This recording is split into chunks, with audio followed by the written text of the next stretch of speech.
이 부분들까지는 보셨어요. 예. 기억나실 거예요.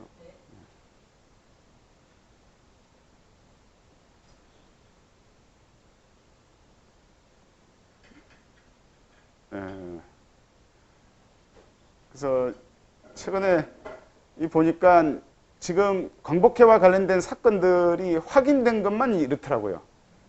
근데 이게 일제강점기 초반에 있었던 사건들이기 때문에, 그리고 이제 사건이 끝나고 난 뒤에 잡혀서 조직을 지키기 위해서 이 사건들을 자기들이 했음에도 불구하고 밝히지 않고 박상진 의사가 돌아가셨기 때문에 우리가 보통 알고 있던 강도살인 사건 뭐 이런 것들이 지금은 강도살인 사건으로 그냥 처리가 된지 모르겠지만, 그게 아마 광복해서 했을 가능성도 있는 사건들도 있겠더라고요.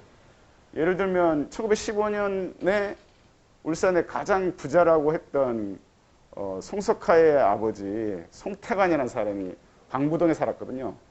근데 그 사람이 1915년에 강도를 2번 당해요. 그러니까 물금에 기차를 타러 가다가 원양 쪽에서 강도들한테 당하기도 하고, 그다음에 방구동에 또 강도들이 들어와가지고 협박을 하다가 실패한 사건, 이런 게 있는데, 가만히 들여다보니까 굉장히 요 광복회가 그런 활동들 가장 많이 할 때 그 내용, 그 송태관이 당하는 내용들이 나오거든요.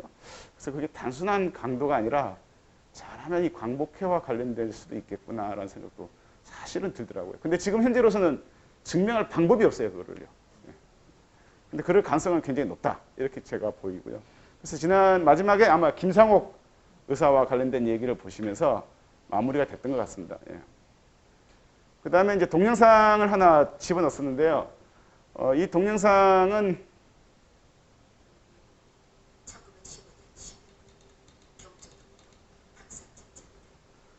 이제 많이 알려진 이제 내용입니다. 예. 경주 우편마차 세금 탈취 사건 관련된 애니메이션인데, 의외로 이번에 조사를 해보니까 이런 동영상이나 애니메이션이 곳곳에 있어요. 광복회를 다룬. 근데 그거를 자료를 하나로 이렇게 모아서 일목요연하게 사람들이 볼 수 있도록 정리를 아직까지도 어디에서도 안 하고 있더라고요. 예를 들면 애니메이션 고등학교 있지 않습니까, 위에. 그 애니메이션 고등학교 학생들이 7년 전인가 8년 전에 거의 2년에 걸쳐서 애니메이션을 2만 장인가 3만 장을 그려가지고 18분짜리 박상진 의사를 다룬 애니메이션을 만든 게 있어요. 그러니까 이 애들은 거의 고등학교 들어와서 그거 하나 하고 졸업해서 나간 거예요, 사실은. 그러니까 이 대단한 일을 했는데 이게 거의 모든 사람들이 모르고 있더라고요. 왜 그런가 했더니 이거를 잘했다고 그래야 되나 못하는데, 약간 이제 저작권을 걸어놔서 올리질 않은 거예요. 그러니까 공개가 안 되니까 사람들이 검색을 해서 들어가면 볼 수도 있고 이렇게 평가도 하고 반응이 이렇게 오고 갈 건데, 그게 아니라 자기 학교 안에 자료실에 동영상을 링크만 달랑 시켜놓고, 그러니까 뭐 사람들이 들어가서 이렇게 볼 수 있는 방법이 어찌어찌 하다가 걸려들면 보는 거고, 안 그러면 있는 것 자체를 모르는 상태가 돼 있더라고요. 그래서 그게 좀 이번에 보면서 굉장히 훌륭한 일을 했음에도 불구하고 학생들이 좋은 일을 했는데 오히려 널리 알려지지 않은. 나중에 한번 그런 걸 한번 들어가서 한번 보세요. 애니메이션 그 자료실 안에 보면 그게 다 올려놨더라고요. 요 애니메이션은 제가 알기로는 아마 안동에 가면 경북 독립운동 박물관이 있잖아요. 거기서 만든 아마 애니메이션으로 이렇게 알려져 있고요. 지금까지 박상진 의사와 관련된 다큐멘터리가 1995년에 KBS에서 한 번, 2005년에 MBC에서 한 번, 그 다음에 2011년에 부산 KBS에서 또 한 번, 그 다음에 역사 스페셜에서 또 한 번, 2011년인가 그럴 거예요. 그 다음에 마지막으로 역사 그날인가 요즘 하는 프로그램 있죠? 거기서 한 번. 그러니까 동영상을 총 보면 한 5번 정도를 제작을 했더라고요, 보니까요.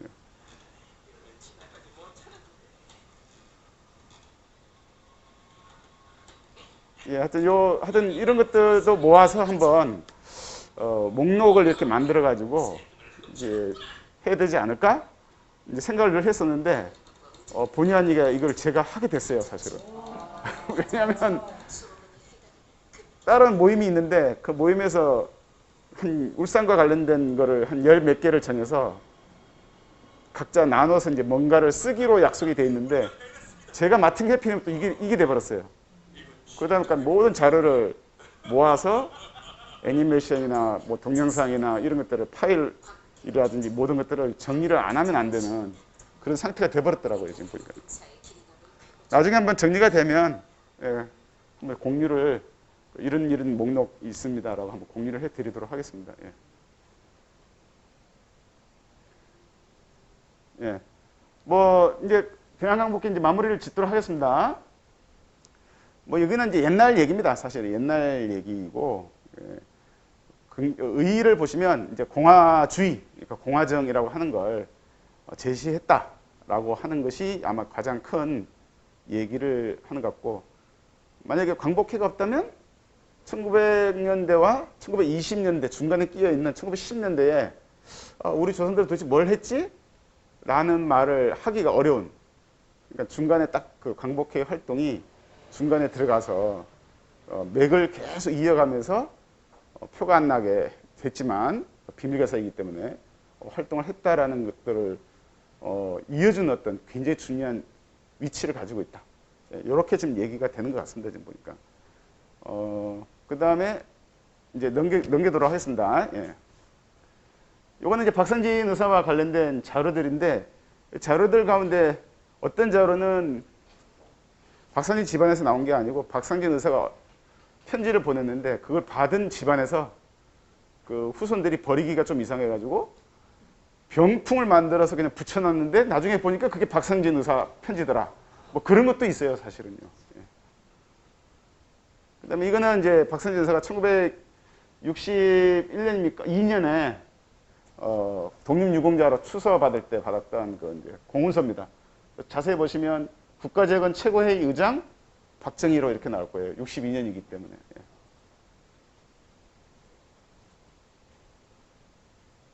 그 다음에 이게 이제 1960년에 처음으로 이 박선진 의사 업적을 정리해서 그거를 기념 행사를 했거든요. 그 학성공원에서. 학성공원 하면 그 조그만 추모비 있지 않습니까? 그거 추모비 만들 때 최초로 만든 자료집입니다, 이게. 고 광복회 총사령 고원 박선진 씨의 양력이라고 하는 자료가 이제 만들어졌고요. 그렇죠. 예. 예. 대한이란 말은 일제강점기 때까지 써본 적이 없어요. 대한광복회라는 단어 자체가 존재하지 않아요. 그래서 앞으로는 아마 그냥 광복회라고 그냥 불러야 됩니다. 그냥. 그 다음에 요 소설을 혹시 다 읽어보셨죠?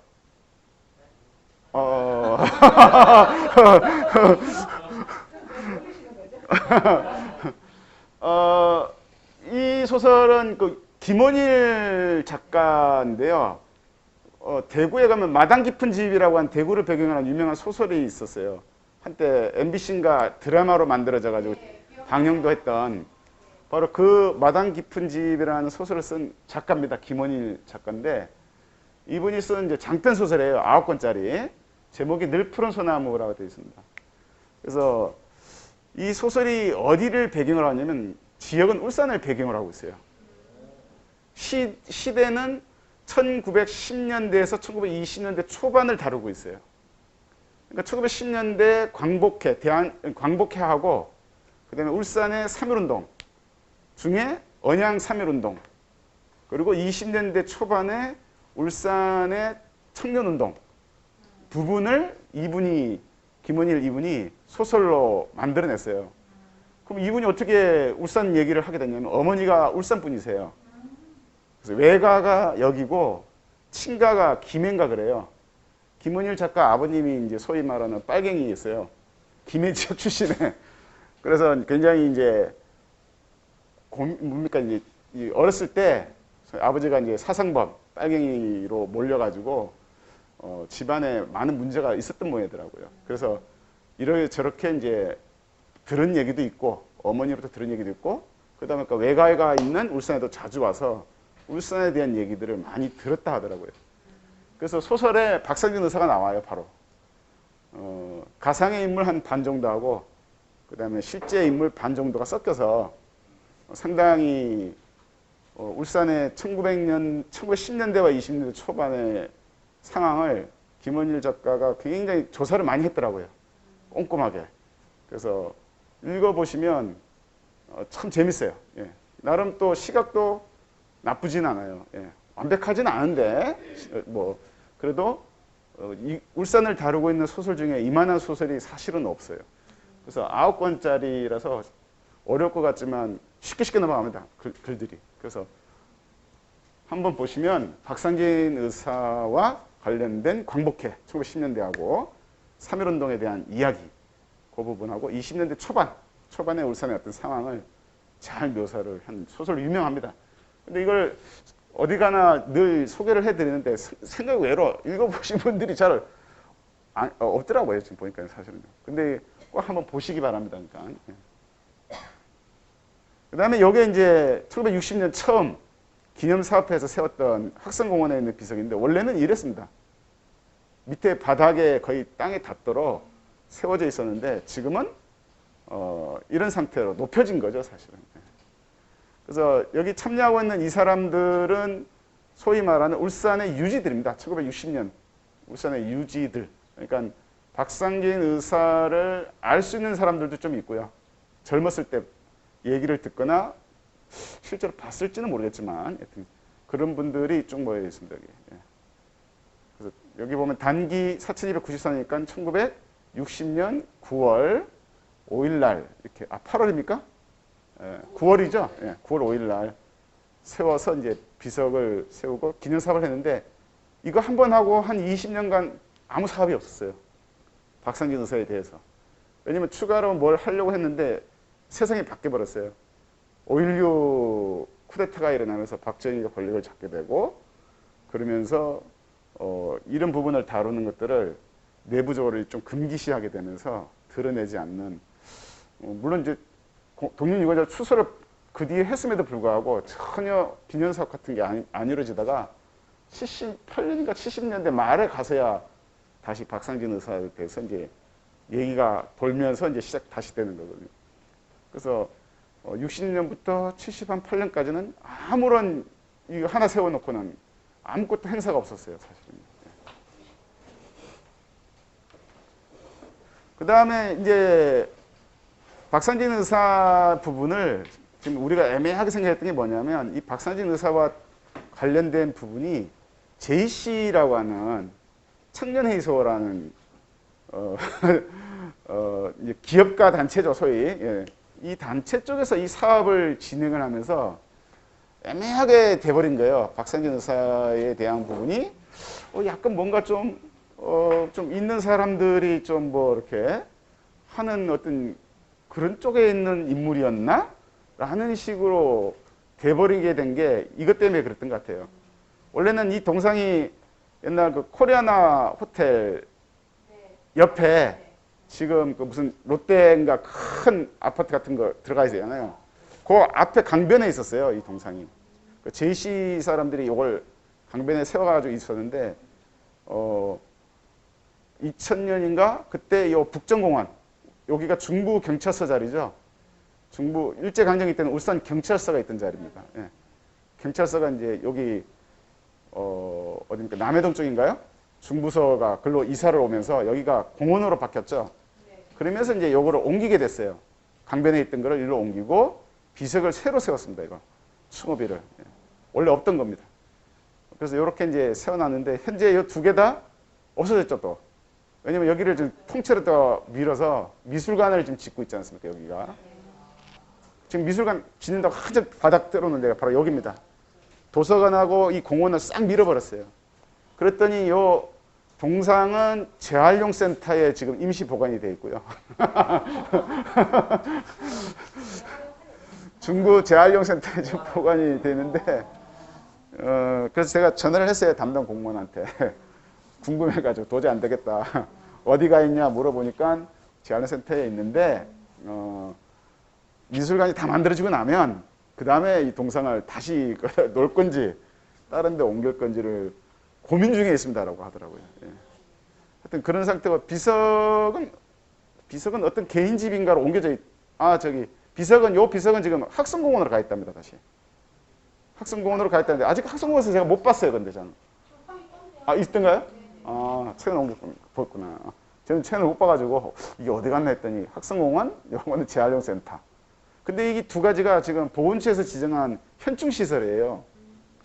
국가 현충시설로 지정을 받았어요. 이게 그 전에. 그러니까 이걸 함부로 그렇죠. 지금 말이 그래 된 거예요. 지금요. 그러니까 이게 굉장히 만약에 없어지거나 어떻게 부서지거나 되면 굉장히 문제가 될 수 있는 소지가 지금 있죠. 사실은요. 예. 지금 박상진 의사와 관련된 시설 가운데 4개가 현충시설로 되어 있거든요. 요 2개하고 학성공원에 원래 있던 비석, 그 다음에 생가, 이렇게 4개가 현충시설로 국가가 지정을 하고 있어요. 예. 근데 이제 2개가 지금 이런 상태로 되어 있습니다. 예. 그 다음에 이제 무덤입니다. 무덤은 경주 내남 노곡리라고 있죠. 노곡리가 있습니다. 울산하고 이제 접하고 있는 거기인데, 거기 안에 이제 백운대라는 그 지명이 여기를 백운대라 부르더라고요. 원래는 장인어른이 돌아가시면 묻힐 장소였는데, 박선진 의사 시신을 옮길 때 뭔가 좀 어려움이 있었던 것 같아요. 새벽 3시인가 2시에 발인을 해가지고 관을 옮기려고 했는데, 일본 순사 기마대가 와가지고, 관 따라가는 사람들 다 쫓아버리고 새벽 2시에. 그래서 겨우 몇 사람이 관을 짊어지고 이제 뭐, 하여튼 가게 됐고, 그래서 아마 울산까지 이 관을 끌고 들어오는 게 힘들었던 것 같아요. 원래는 아버님 박시규 씨는 그 녹동 뒷산에다가 이걸 묘소를 만들 생각이었다 하더라고요. 근데 거기까지는 못 들어오고 오기 전에 내남 쪽에다가 그냥 장인이 자기가 묻힐 땅을 내놓으면서 거기로 묻어라 이렇게 이제 해서 여기에 묻히게 됐다고 그러더라고요. 지금 이걸 자꾸만 박상진 생가 쪽으로 옮겨오자라 얘기를 합니다. 지금. 그래서 그게 좋을지 아니면 여기 계속 있는 게 좋을지는 저도 판단은 잘 못하겠어요. 뭐 여기 있어야만 되는 건가? 라는 생각도 좀 들어요. 어떤 분은 국립묘지로 무덤을 옮겨놓고 그렇죠. 뭐 가묘 형식으로 이렇게 하는 분도 있지 않습니까? 그래서 꼭 여기 옮겨와야 되나? 옮겨오는 순간 이분이 갖고 있는 요 묘소와 관련된 재밌는 이야기나 스토리가 사라져버려요. 사실은. 그런 것들도 한번 고민을 좀 해봐야 될 것 같아요. 그 다음에 요게 원래 박선진 의사 생가의 원래 모습이었어요. 90년대 후반에. 예. 원래 태어난 곳은 이 집이 아니고요. 바로 이 옆에 집에 바로 옆에 또 한 집이 더 있었어요. 실제로 태어난 곳은 요 집 바로 옆에 집이 하나 더 있었는데 거기서 태어났고 실제로 요거는 이제 생가라기보다는 그 뒤에 박선진 의사가 뭐 한두 살 정도 때 그 다음에 후손들 아들 되시는 분이 살던 곳인데 이거를 이제 그냥 생가로 그냥 만들어 버린 것 같아요. 이거는 이제 뭐 거기 계시는 증손 되시는 박중훈 씨도 이제 그걸 인정을 하더라고요. 여기는 원래 생가가 아니다. 바로 옆집이 진짜 태어난 장소였다. 그렇게 얘기를 하시더라고요. 옛날 모습이 이제 이런 거였고 이제 바뀌게 되는 거죠. 이렇게 바뀌고 또 바뀌고. 그래서 2008년도에 시에서 돈을 대서 싹 이렇게 싹 다 바꾸게 된 겁니다. 요거는 이제 박선진 의사 집안이 50년대 58년인가 부산으로 다 이사를 갔어요. 이사를 갖고 이제 먹고 살기 위해서. 그 바람에 어떤 일가 친척한테 여기를 팔았다 하더라고요. 그래서 이거를 기념 이제 생가로 지정할 때 굉장히 일가 친척인데도 아마 돈을 많이 요구한 것 같아요. 쉽게 안 내놓고 해가지고 굉장히 힘들었는데 하여튼 시에서 돈을 좀 많이 어떻게 줬는지 결국은 넘기고 일가 친척이 나갔다 그러더라고요. 그래서 지금의 생가 모습으로 만들 수 있게 됐다. 이렇게 얘기를 합니다. 그리고 원래 있었던 모습과는 약간 다르다고 그래요. 이쪽 편에 연못이 있었다고 하거든요. 집안 안쪽에. 연못이 있었대요. 연못이. 근데 지금 복원된 데 보면은 연못 같은 게 좀 보이지는 않죠, 사실은. 그래서 완벽한 모습으로 복원이 된 거는 아닌 것 같고. 그 다음에 태어나서 이제 실제로 살았다는 녹동. 녹동 쪽에 이제 성장지라 그러죠. 거기는 요 터입니다. 밭입니다, 밭. 근데 없어졌어요. 이 지터가 이미 뜯겨서 목재는 다른 집안의 그 제실이라 그러죠. 그걸 만드는 대로 재활용이 돼가지고 가버렸고, 현재 박상진 의사가 자라났던 성장지 녹동터는 그냥 밭으로 이렇게 바뀌어져 있는 상태입니다. 그래서 이렇게 밭으로 바뀌어져 있는데 자세히 보시면 여기 집 담장 형태는 남아 있습니다. 아직까지. 집을 둘러쌌던 담장 있지 않습니까? 옛날에. 그 담장은 아직 남아 있는 상태고 집은 이제 뜯긴 거죠, 완전히. 요것만 남아 있습니다. 요거하고 나무. 요거만 이제 요거 남아 있는 상태입니다. 예, 원래부터 있던 나무고요. 그 다음에 옆에 이쪽으로 이제 담이 이렇게 남아 있는 거죠. 이 터가 이제 박상진 의사가 살던 성장지, 예, 집이 있던 곳입니다. 그러니까 여기가 왜 중요하냐면 박상진 의사가 대한광복회를 1915년에 만들고 활동할 때 여기서 했어요. 여기서요. 그러니까 대구에도 자기 활동 근거지가 있었지만 여기에서도 여기 이 집에서도 활동을 하거든요. 실제로 광복회 활동 가운데 자기 오른팔이라고 할 수 있는 우재룡이라는 사람은 아예 옆집으로 이사 와서 여기서 같이 활동을 했어요. 그러니까 이 터가 이제 중요한 이유가 실제 활동을 했던 장소. 그리고 또 송정도 한 3년간 또 박상진 의사가 실제로 거주를 또 했었거든요. 활동을 할 때. 그러니까 송정, 녹동, 대구 이 세 군데를 대한광복회 활동을 할 때 다 같이 이용을 하고 있었다는 거죠. 그래서 고민되는 게, 야, 그럼 거기를 어떻게 왔다 갔다 했지? 지금에서 차 몰고 한번 가볼까? 기차가 아직 없을 때예요. 걸어 다녔겠죠. 그래서 제가 곰고민그 하다가 송정에서 녹동 가는 길을 알아냈어요. 옛날에 그 쇠부리 할 때, 그 쇠부리 그 철광석을 짊어지고 그 이동을 하잖아요. 산을 가까운 길로 넘어서. 보니까 송정에서 녹동으로 가는 길이 있더라고요. 그 길로 가면은 한 2시간?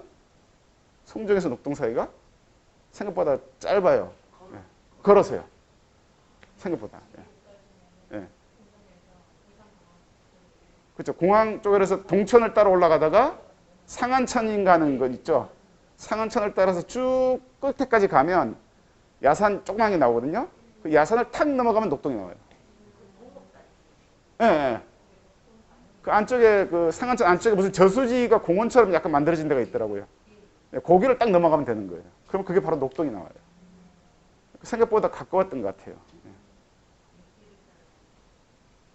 나중에 한번 미친 척하고 한번 걸어볼까 싶었어요. 지금은 더워서 안 되겠고. 예, 박상진 의사 얘기는 이 정도로 하고요. 간단하게 3.1운동은 빠르게만 한번 다 아시는 얘기니까 보도록 하겠습니다. 여기는 1919년도 이제 지도고요. 예, 3.1운동이 일어난 장소가 언양, 그죠? 병영, 그 다음에 남창 이렇게 됩니다. 예. 좀 더 확대해서 보면 이렇게 되겠죠. 예. 여기 지금 점에 찍혀 있는 거는 그 당시 면사무소가 있던 장소 이름을 써놓은 겁니다. 면사무소가 자주 바뀌기도 하는데 예를 들면 동면, 지금 방어진 쪽이죠. 면사무소가 동부리에 있었어요. 방어진이 아니고요. 그래서 그런 것들을 남목이라고 하죠, 옛날에. 그런 것들을 알 수가 있죠. 그 다음에 언양은 서부리로 돼 있고, 하북면은 산전. 지금 그 상북면 면사무소 옛날 건물 남아있는 터. 그 다음에 여기 상남면은 길천리. 이렇게. 이 지도를 보시면 그 면사무소 위치를 좀 알 수 있는 힌트가 됩니다. 뭐, 이거는 빨리 하겠습니다. 언양은 가장 큰 특징은 천도교와 관련돼서 하여튼 일어났다는 거. 그거를 뭐, 아시면 될 것 같고요. 사실 3.1운동이 가장 많이 피크를 이룬 거는 4월 초입니다. 4월 초. 4월 초. 왜냐하면 시간이 걸리죠. 서울에서 쭉 퍼져 나오는 과정이. 그래서 울산은 대부분 4월 초에 가장 빨리 이제 언양부터 천도교에서 준비를 해가지고 유림들이 이제 거기에 곁들여서 천도교인과 유림, 그러니까 천도교인이면서 유림인 사람들도 있거든요. 그렇게 연결이 되면서 같이 이제 준비를 하게 됩니다. 예.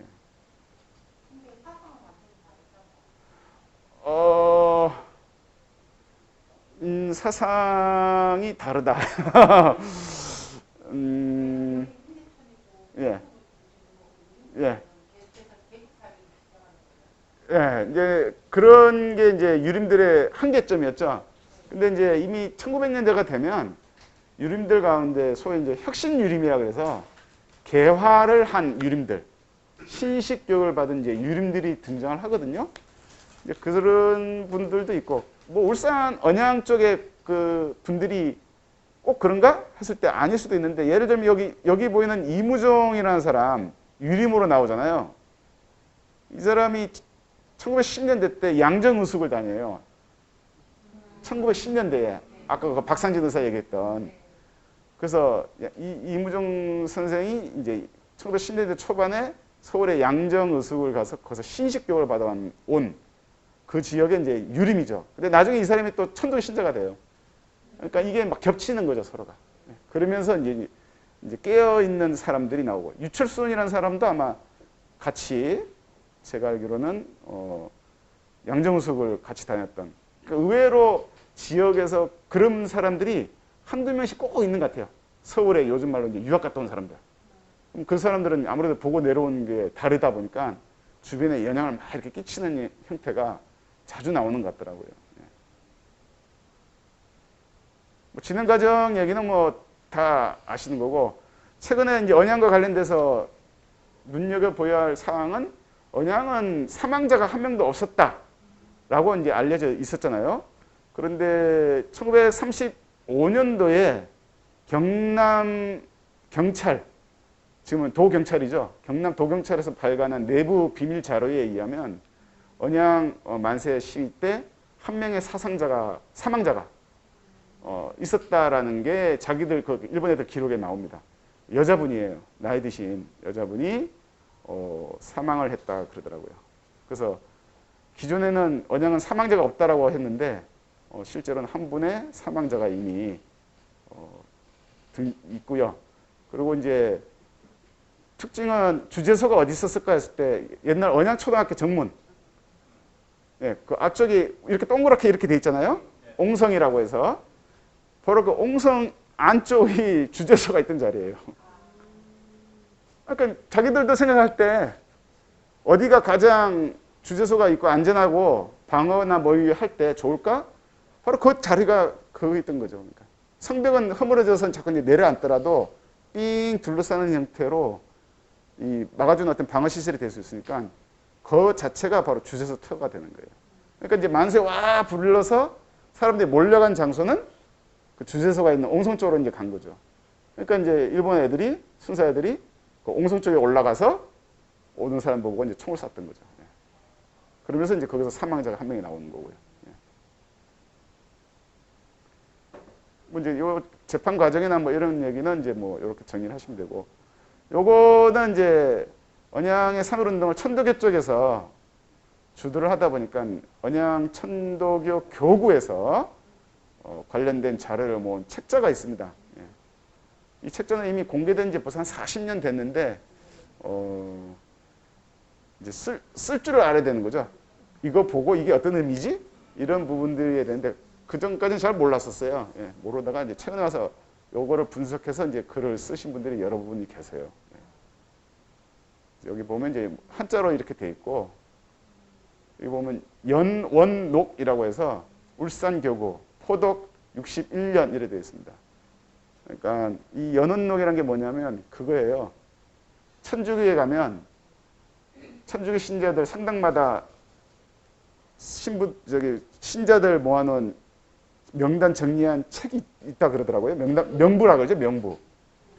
그래서 이쪽에서 있다가 다른 데로 이사를 가면 이 교구에 있던 자기의 명부가 저쪽 천주교 성당으로 넘어간대요, 이렇게.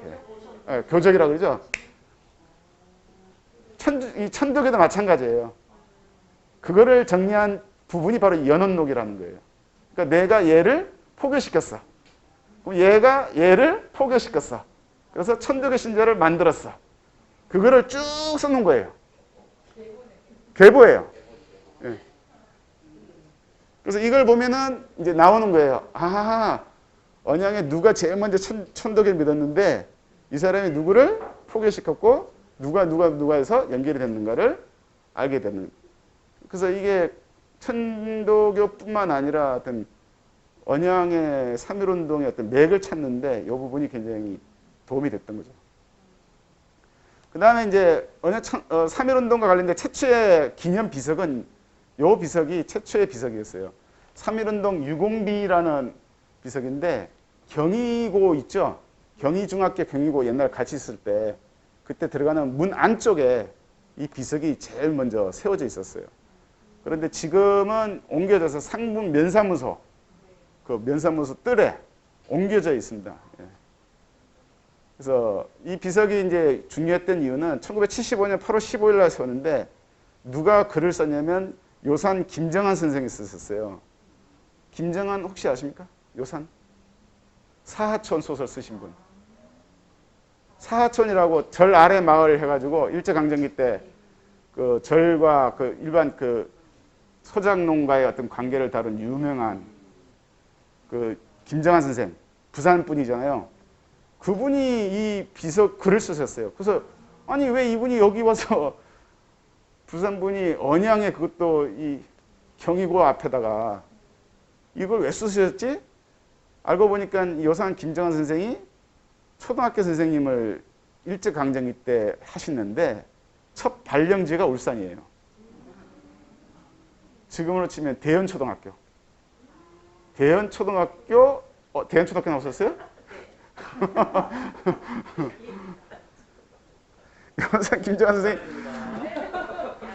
대연초등학교의 첫 발령을 받아서 3년인가 4년을 울산에서 생활을 하셨어요. 그러면서 아마 그 당시 초등학교 선생님은 울산시대 다 합쳐도 몇십 명도 안 되는 거니까 굉장히 그 지역에서는 엘리트 취급을 받잖아요. 그러면서 많은 사람들과 이렇게 알게 되고 듣고 뭐 교류를 하게 된 과정이 있었고 나중에 이제 부산대 교수도 하면서 뭐 글도 이렇게 어떤 약간 이제 향토적이라 하지만 민족적인 어떤 민족주의적인 시각 속에서 글을 쓰고 이러니까 그쪽하고 연결이 되는 분들이 계속 있었던가 봐요. 그래서 그 연출로 아마 이 비석을 쓰시게 된 것 같더라고요. 이게 이제 최초의 비석이었고요. 그래서 언양과 관련된 비석은 총 3개가 있습니다. 3개. 작천정에 있었던 비석입니다. 3.1 독립운동 사적비라고 해서 그 뒤에 또 세웠는데 이 비석이 작천정에 갔던 이유는 작천정에 가면 뭐 인내천 바위라고 보셨잖아요. 거기가 이제 천도교와 관련된 부분들이 있다라고 해서 그 인내천이라는 글자도 들어갔고 그래서 이 비석 하나 더 세웠어요. 거기다가 독립운동과 관련됐다. 그래서 뭐 제가 보기에는 좀 아닌 것 같다. 만세 부른 데는 비석이 하나도 없었어요. 그래서 만세 부른 데는 없고 무슨 뭐 다른 엉뚱한 데 가 있냐고 뭐 좀 그랬더니 이 비석을 결국 만세 부른 데로 옮겼더라고요. 이렇게. 그래서 언양 시내로 지금 이 비석이 옮겨져 있는 상태가 됩니다. 아마 그 시장 그 강변 쪽 그 세워져 있는 비석이 원래 작천정에 있던 비석이에요. 그리고 또 한 비석이 그 상북 면사무소 앞에 또 그 뒤에 또 3.1 독립운동 기념비라는 이름으로 또 세워졌어요. 그래서 총 3개가 있는데 왜 이렇게 서로 다르지? 했더니 뭐 하지만 하여튼 욕심이죠. 자기 집안의 분을 넣고 싶은 거예요. 그러니까 순수하게 진짜 딱 만세운동 그 3.1 언양에서 만세 부르는 사람들 막 들어가야 되는데 만세운동을 불렀지만 언양이 아니고 다른 데서 부르는 분이 계세요. 그런데 다른 데서 불렀는데 그분들 이제 옥고를 치르긴 치렀지만 자기 조상의 이름이 어디 들어갈 데가 없었던 거예요. 그러니까 나도 넣고 싶어 해가지고 이제 막 이렇게 해가지고 뭐 하나 또 들어오게 되니까 또 만들어야 되고 뭐 이런 약간의 좀 과정들이 있더라고요. 예. 그러면서 하여튼 3가지가 좀 있습니다. 예.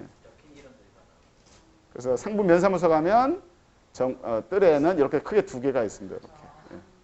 2개가 있고 이제 하나는 시장 쪽에 하나가 있고요. 그 다음에 요거는 이제 3.1운동 직후에 참여했던 천도교 신자들 그 교구가 거리 마을에 있었거든요. 교회, 쉽게 말하면 천도교 교회가 거리 마을에 있었는데 거기에 있던 이제 천도교 신자들이 대거 만세를 부르고 감옥을 가니까 일본 경찰이 그 교회, 천도교 교회라 그러거든요. 그거를 문 닫게 만들었어요. 건물이 있는데. 예, 그래서 이제 한 1년 반인가 지난 뒤에 그 풀려난 사람들, 감옥 갔다 온 사람들이 아깝잖아요. 그러니까 거기서 이제 학생들을 가르치자. 그래서 거기서 이제 낮에 학생들을 가르치고 밤에도 야학을 학생들 가르치는 학교를 세운 거예요.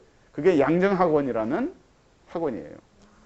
예, 그래서 그 양정학원을 가지고 하다가 27년, 28년도에 거기에 공립학교, 길천 공립보통학교 생기면서 여기에 있던 학생들이 그대로 이제 길천 공립보통학교로 옮겨가거든요.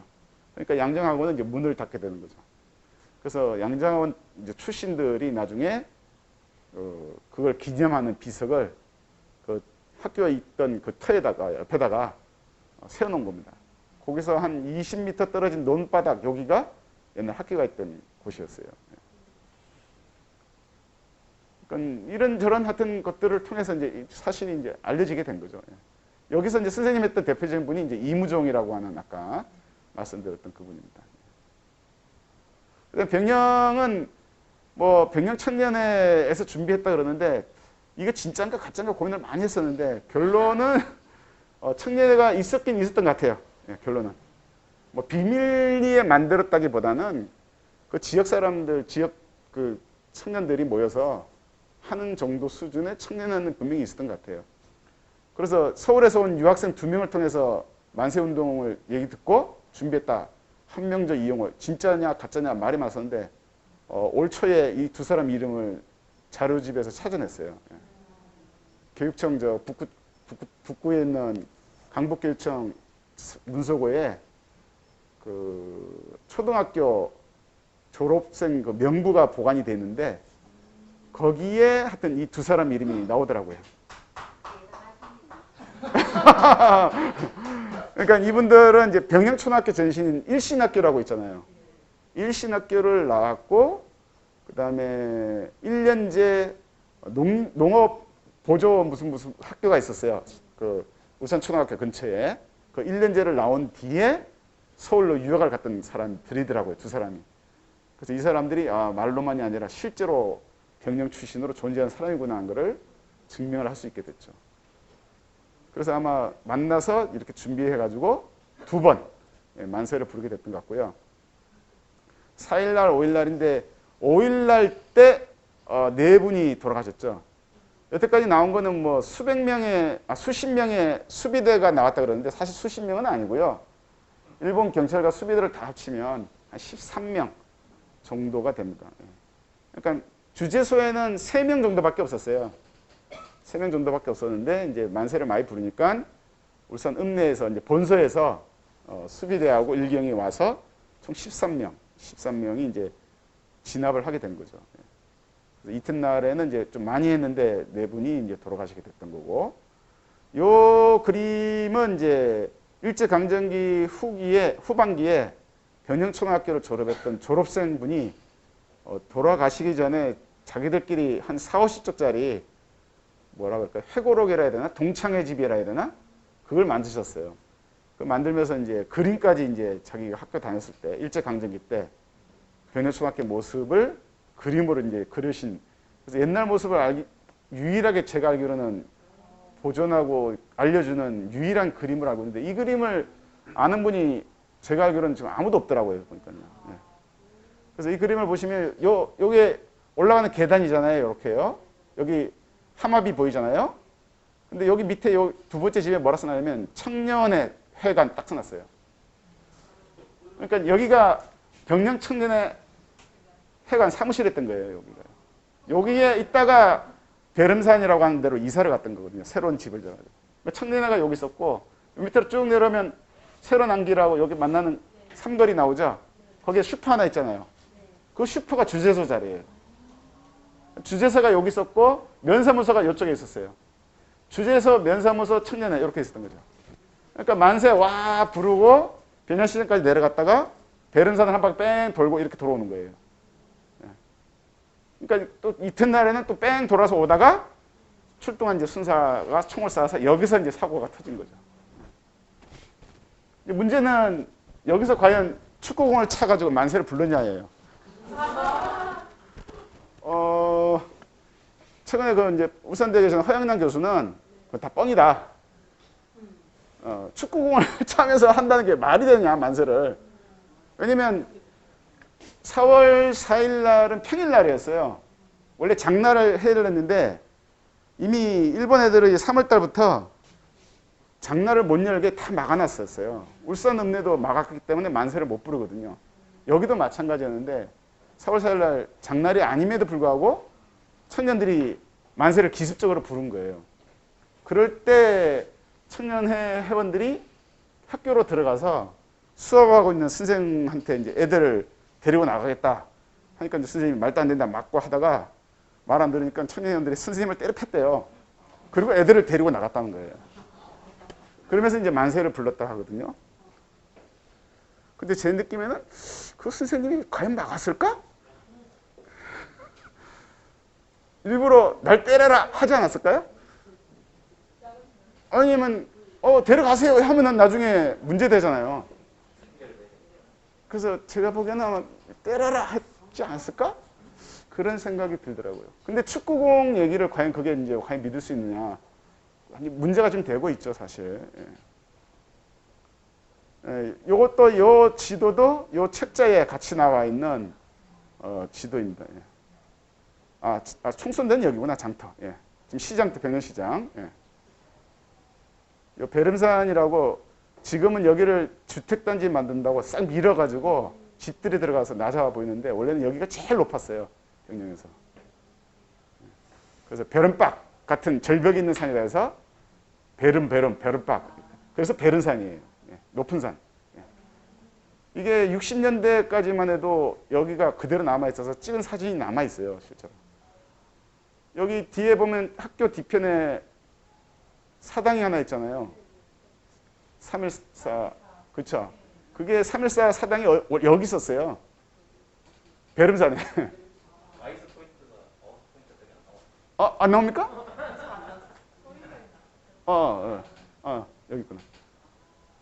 여기가 이제 청년회가 여기 입장한 게 여기 있다가 백령청년회가 여기다가 새로운 집을 져가지고 일로 이사를 갔었거든요. 그리고 이제 해방이 된 뒤에 왜냐면 백령청년회가 없어졌으니까 중간에 이 터에다가 314를 여기로 가져와서 여기서 제사를 지내고 막 그랬었어요. 그러다가 여기 있던 314를 다시 일로 데려간 거예요. 위치가 이제 그렇게 되는 거죠. 그리고 여기는 개발이 되면서 산이 다 깎여버린 거죠. 없어진 거예요.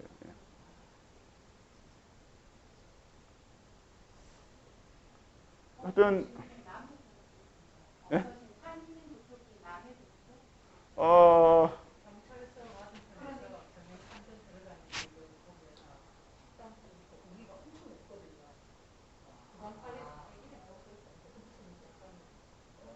그러니까 여기가 중부서가 있는 데고요.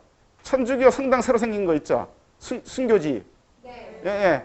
거기서 이렇게 쳐다보는 부분이에요. 약간 아직도 약간 이렇게 높긴 한데 빌라라든지 막 이런 게 그냥 그대로 있어요 지금. 예. 예. 거기 갈림길이 잘 보면 저게 지금 중부서로 가는 갈림길 같은 거 중국에 다 리자 그때 거기서 쭉 올라가면 산전으로 가서 중간에 요거 산전샘. 네. 우연당 있고 어련당. 예. 산전이랑 그 시기에 있는데 거기 성산교에 있어요. 학교 이름이 폴리텍. 폴리텍 여기 있고. 그 갈림길에서 이런 것까지 설명을 자세히 해줘야 이해가 되는구나. 그렇구나. 그러니까, 예.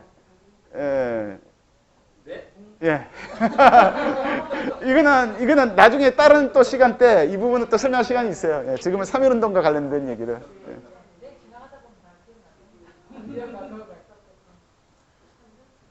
예. 그 다음에 이제 이게 아까 그림으로 그려졌던 일신학교의 실제 사진의 모습입니다. 예. 그러니까 1922년도 입학식이라고 했으니까 일신학교가 아니고 사실은 병영 공립보통학교죠, 사실. 예. 그래서 이게 잘못됐다고 지금 그 교장선생님한테 말씀을 드려놨어요. 고쳐야 된다고. 22년도에는 일신학교가 아니다. 사진은 많이 남아있는 게 뭐냐면 졸업 앨범 사진이 매년 찍혀서 남아있어요. 그래서 사진이 남는 거예요, 사실은. 그 다음에 이제 314 가면 이렇게 뭐 써놨는데 이게 실제로 쓴 건 아닌 것 같아요. 살아계셨던 분이 나중에 그냥 후손들이 쓴 것 같아요. 예, 예. 그래서 실제 쓴 건 아니고. 예. 요거는 이제 제 판결문이고요. 그 다음에 요거는 이제 바로 314 그 학교 건물이죠. 학교로 올라가는 그 계단 거기에 원래 충원비가 있었던 것 같아요. 314가 아니고 맨 처음에는. 근데 알고 보니까 여기에 또 있어요. 이게 베름산 꼭대기예요, 지금. 여기가 베름산 꼭대기. 그러니까 아까 말했던 베름산에 그 314 제당이 314 사당이 있었다잖아요. 거기에 원래 최은배 선생이 쓴 이 충원비가 여기 있다가 학교 문 앞으로 왔다가 지금 학교 뒤편에 314로 또 이동을 한 거죠, 지금. 예. 높았던 이 부분을 확인을 이 사진 말고 또 있더라고요. 요 네 분이 실제로 만세를 불렀던 독립유공자로 추서받은 분 생존했던 네 분입니다. 그래서 여기 최금석, 이홍준, 이종룡, 이문조 되는데 요 분이 제일 나이가 어렸어요. 만세 부른 분 중에 나이가 19인가 18인가? 제일 나이가 어렸고 요 분이 제일 나이가 어렸던 분이에요. 18인가 19인가 그랬었어요. 만세운동 때. 예. 다른 분들은 나이가 조금 더 있었고요.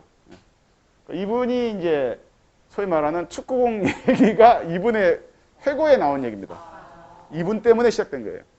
그 전까지는 축구공 얘기가 없었어요. 그런데 이분이 1965년인가 신동아에 이제 인터뷰를 회고문을 썼어요. 기고문을.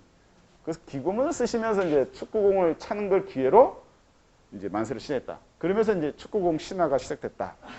예, 이제 이런 얘기를 하세요. 예. 그래서 지금도 고민입니다. 과연 축구공이 가능한 얘기인가 아닌가. 예. 이분은 나중에 이제 인물을 다루는 다른 시간대 말씀을 드리겠지만 형님이 또 소위 보도연맹으로 돌아가셨거든요. 그래가지고 또 사연이 또 많더라고요, 이분이요. 예. 이분 자주 나오죠. 그러니까 나이가 제일 어리니까 제일 오랫동안 생존해 계시고 기억력도 제일 많으시니까 그런 활동도 많이 하고. 그리고 나중에 이분들을 하여튼 사람을 다루는 시간이 따로 한번 있으니까 그때 한번 얘기를 드릴게요. 예. 그 다음에 지금의 이제 314 예.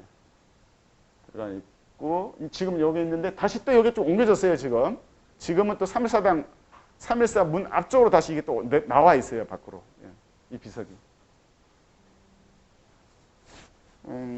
그 다음에 이제 축구공 신화가 이제 이렇게 조각까지 돼서 축구공을 상징하게 되버렸죠. 예. 그래서 여기 동그란 원이 이제 축구공을 상징한다 그래요. 그래서 좋은 스토리로 여태까지 얘기가 됐었는데 이제 이게 이제 무너질 수도 있는 상황이 된 거죠.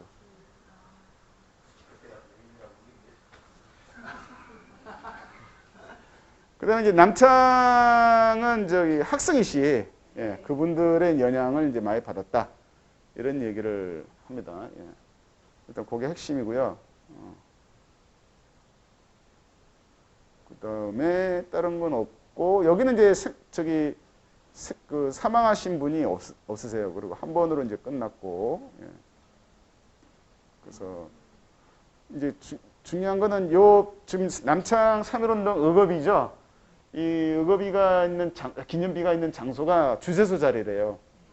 일제강점기 때 이제 주세소 자리 그거를 일부러 거기다 세웠다 하더라고요. 그 일본 애들 어떤 그 기운을 누르는 차원에서 비석을 세웠다. 그래서 이 뒤편이 이제 그 남창 있는 그 초등학교죠. 온양 초등학교인가? 예, 그렇죠. 예. 지금은 무슨 건물들이 많이 들어서서 좀 답답하게 됐지만 그 건물들이 들어가기 전에 세워졌던 모습입니다. 뭐 그렇게 됩니다. 자, 이렇게 해서 이제 하여튼 대충 1910년대까지 얘기는 마무리가 됐고요. 시간이 8시, 아까 조금 늦게, 5분만 더 하고 하겠습니다. 그러면. 5분만 더 하고 5분 쉬도록 하겠습니다. 20년대로 가시면 이제 기본 개념이 독립을 어떻게 할 거냐라는 건데, 크게 두 가지 노선이 있었어요. 말 그대로 독립전쟁을 일본과 맞서 싸워서 독립을 해야 된다는 것과 그게 아니라 이제 혁명의 길로 가야 된다. 이렇게 주장하는 이론이 크게 두 가지가 있었습니다. 그런데 우리가 생각할 때 독립전쟁 하면 그 당시 과연 이길 수도 있는 건가? 그 막강한 일본과 싸워서. 그래서 항상 뭐냐면 그 당시 독립운동했던 무장투쟁했던 분들이 생각하는 거는 다른 강대국을 이용한다는 거예요. 그러니까 일본과 소련이 붙어서 싸운다면, 일본과 중국이 싸워서 붙는다면, 그때 소련 편을 들거나 중국 편을 들어줬을 때, 그때 이제 우리가 그 대가로 독립을 할 수 있을 거야. 네. 그런 게 20년대 때 독립전쟁론, 민족주의계를 생각했던 독립전쟁론의 어떤 배경입니다, 사실은. 그런데 중국이나 뭐 소련, 특히 이제 소련은 겁을 먹었죠, 나중에. 스탈린이 37년도에 연해주에 있던 우리나라 사람들 다 이주시켜버렸으니까요. 그래서 이런 부분이 잠재되어 있는 상태에서 이제 20년대 독립전쟁론이 있었고요. 그 다음에 이제 이미 3.1운동 때부터 서울에서는 만세 부르는 사람들 군중사에서 빨간 깃발이 날렸다라는 기록들이 나오거든요. 그러니까 이미 3.1운동 때도 소수지만 사회주의를 알고 있는 사람들이 있었고요. 그래서 깃발을 빨간색으로 드는. 왜냐하면 이미 1905년에 러시아 1905년 그 혁명 때 그때부터 시작해가지고 그 이야기가 다 신문 보도나 이런 걸 통해서 다 전해지고 있었어요, 사실은. 그리고 일본에 유학 간 사람들, 이런 사람들 통해서 이미 기초적인 어떤 사회주의 어떤 개념을 이해하고 있는 유학생들도 있었고요. 그래서 그 다음에 1917년에 특히 러시아가 사회주의혁명에 성공하면서 그게 굉장히 보도가 많이 됩니다. 생각보다 신문을 통해서라든지 이런 통해서 굉장히 많이 우리가 생각한 것 이상으로 많이 알려지고 있었거든요. 그래서 이미 연해주 쪽에서는 1917년, 18년도부터 한인사회당이라는 공산주의 당을 만들 정도로, 그리고 그 사람들의 영향을 받은 사람들이 국내에 이미 들어오고 막 있는 상태니까 3.1운동 때도 이미 소수지만 국내에 사회주의를 이해하고 그렇게 표현하는 사람들이 이미 나타나게 된 거죠.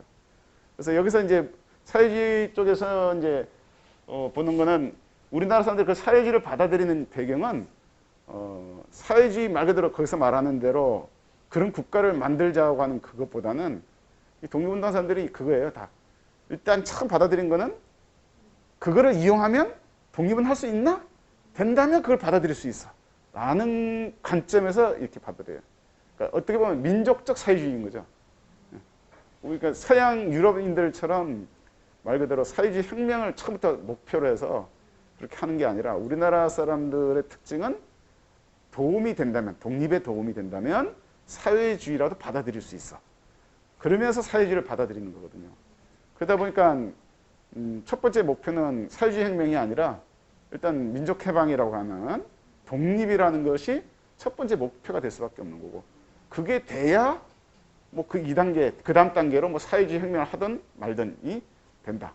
이런 게 이제 가장 기본적으로 사회주의를 받아들이는 사람들이 가지고 있는 생각들이죠. 그래서 이런 걸 보통 2단계 혁명론이라고 하죠. 그래서 이런 걸 생각하면 결국 독립을 하기 위해서는 가진 사람도 우리 편이 일단 될 필요가 있다. 그렇죠? 지식 있는 사람, 돈 있는 사람 이라 하더라도 그 사람들이 같은 편이 돼야 일단 독립이 된다. 그래서 이제 그런 것들을 옛날 표현으로는 이제 뭐 부르주아 민주주의 혁명이란 말로 표현을 했던 거고요. 그 다음 단계로 이제 2단계 혁명으로 사회주의 혁명으로 가야 된다. 그러니까 이런 건 어떻게 보면 그 당시 독립운동가 가운데 이런 이론을 알고 있는 사회주의 계열의 어떤 독립운동가 핵심 인물들은 이런 식의 생각을 하는 거죠, 항상. 그렇게 해서 이제 운동이 20년대부터 이제 시작이 된다. 이렇게 보시면 돼요. 잠깐 이제 5분만 쉬도록 하겠습니다. 네. 지금 우리도 사실 어찌 보면 요즘 정치 얘기 언뜻 해보면 뭐 소위 말하는 586 이제 뭐 그만 떠나야 되지 않느냐는 것도 어찌 보면 반복되고 있는 현상일지도 몰라요. 586 이제 떠날 때가 된 것 같아. 좀 그만 좀 해먹어라. 뭐 이런 얘기들처럼 이런 얘기가 시대마다 나타나는 거예요. 시대마다요. 네. 그래서 3.1운동 직후에도 이제 청년이 중심이 되는 새로운 운동으로 가야 된다. 그래서 그 당시 표현입니다. 불호계층을 빨리 몰아내야 된다. 이런 얘기가 나오면서 청년운동이 굉장히 활성화됩니다. 그래서 지역으로 들어오면 면 단위로 청년회를 만드는 게 기본 원칙이었습니다. 면 단위로. 그래서 지금 보시는 것처럼 울산 청년회라든지 병양 청년회, 언양 청년회, 동면 청년회 여기가 이제 핵심. 그래도 언양, 병영은 만세 운동을 했던 곳이지 않습니까? 그 다음에 울산은 읍내니까. 그리고 동면 청년회는 아무래도 이제 일본인들을 통해서 개화의 속도가 빠른 곳이다 보니까, 그리고 일본인과의 어떤 충돌, 이게 가장 심각하게 일어나는 곳이니까 청년회가 빨리 이제 나오게 되는 거죠. 그래서 그 위에 이제 이거를 지도로 표시하면, 그러니까 울산과 병영과 언양이 기본이 되고요. 이렇게. 그 다음에 여기는 이제 동면 청년회, 그러니까 방어진 쪽이죠. 여기는 이제 일본인들과 아까 충돌이라든지 빨리 개화되는 장소. 그 다음에 여기는 상북인데 여기가 왜 이렇게 빨리 나오냐면 이름을 시대청년회라고 그랬어요. 상북 쪽에 있던 청년회가 시대청년회인데 바로 천도교 때문에 그래요. 천도교가 일정 정도 발언권이 3.1운동 때문에 생겼잖아요. 그리고 그 천도교를 통해서 각성된 사람들이 모여서, 청년들이 모여서 시대청년회라는 걸 만들거든요. 그 다음에 이제 밑으로 쭉 내려와서 여기 온산과 서생을 묶어서 두 개의 면을 합친 우리청년회라는 게 20년대 초반에 20년, 21년, 22년 요게 이제 초창기 울산의 일정한 그때 청년 단체의 모습입니다. 이때는 이제 아무래도 주로 하는 거는 아주 우리가 생각하는 독립운동을 가열차게 하는 그게 아니고 이때는 처음 이제 청년회 만들고 사람들을 계속 자기 편으로 만들어야 돼서 힘을 키워야 되잖아요. 그러려면 사람들을 모을 수 있는 다양한 여러 가지 활동을 해야 되거든요. 그래서 사람들을 초빙해서 이제 강연회 열고, 그 다음에 무슨 이제 활동 사진이라 그래서 사진. 그 당시 이미 영화라든지 활동 사진 같은 게 나와서 그걸 보여주거든요. 그 다음에 체육활동. 이때 유행한 것 중에 하나가 청년운동에서 유행했던 게 지덕체론이에요. 청년이 지덕체, 삼위일체의 어떤 덕성을 갖춰야만 독립운동을 잘하게 된다. 그러니까 머리만 커서도 안 되고 사람이 인성만 좋아서도 안 되고 체력만 강해서도 안 된다는 거죠. 이 세 가지가 완벽하게 구성이 돼야만 건강도 하면서 머리도 쓰면서 이런 훌륭한 청년들이 나와야만 독립운동을 앞으로 잘할 수 있다. 그래서 이 지덕체 삼위일체론이라는 게 이때부터 유행을 해요. 사실 이 이론은 일본을 통해서 들어왔지만 원래 이론은 독일 거예요. 독일에서 일본을 거쳐서 우리나라 들어온 이론이거든요. 사실은. 지덕체, 삼위일체론에서. 한 번씩 우리 어렸을 때도 그런 얘기 한번 들었던 기억이 나실 거예요. 그 이론이 여기 그대로 반영이 되면서 강연회, 연회, 체활동, 그래서 이런 것들, 그 다음에 풍속 개량 해가지고 옷, 가장 단적인 예로 옷을 염색해서 입어야 된다. 이게 또 그 당시에도 굉장히 사회 문제였어요.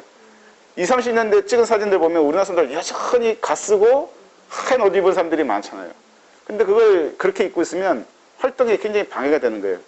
옷이 더러워질까봐 뭘 그 함부로 못하는 거예요. 그러니까. 물론 농사 짓는 사람들이야 뭐 잠방이 같은 거 입고 뭐 농사할 때 있는 생활, 그 옷이 있지만 작업복이 있지만 그렇지 않고 어디 나가면 하얗게 그 다듬질한 옷을 입고 어디 가야 되니까 활동력이 떨어지고도 뭐 문제가 있으니까 이거를 제발 좀 검정색으로 염색해서 옷을 입자. 이런 운동도 굉장히 많이 일어나요, 사실은요. 그래서 머리도 좀 깎자, 뭐 이런 얘기도 나오고, 담배 그만 피고, 술 그만 먹고,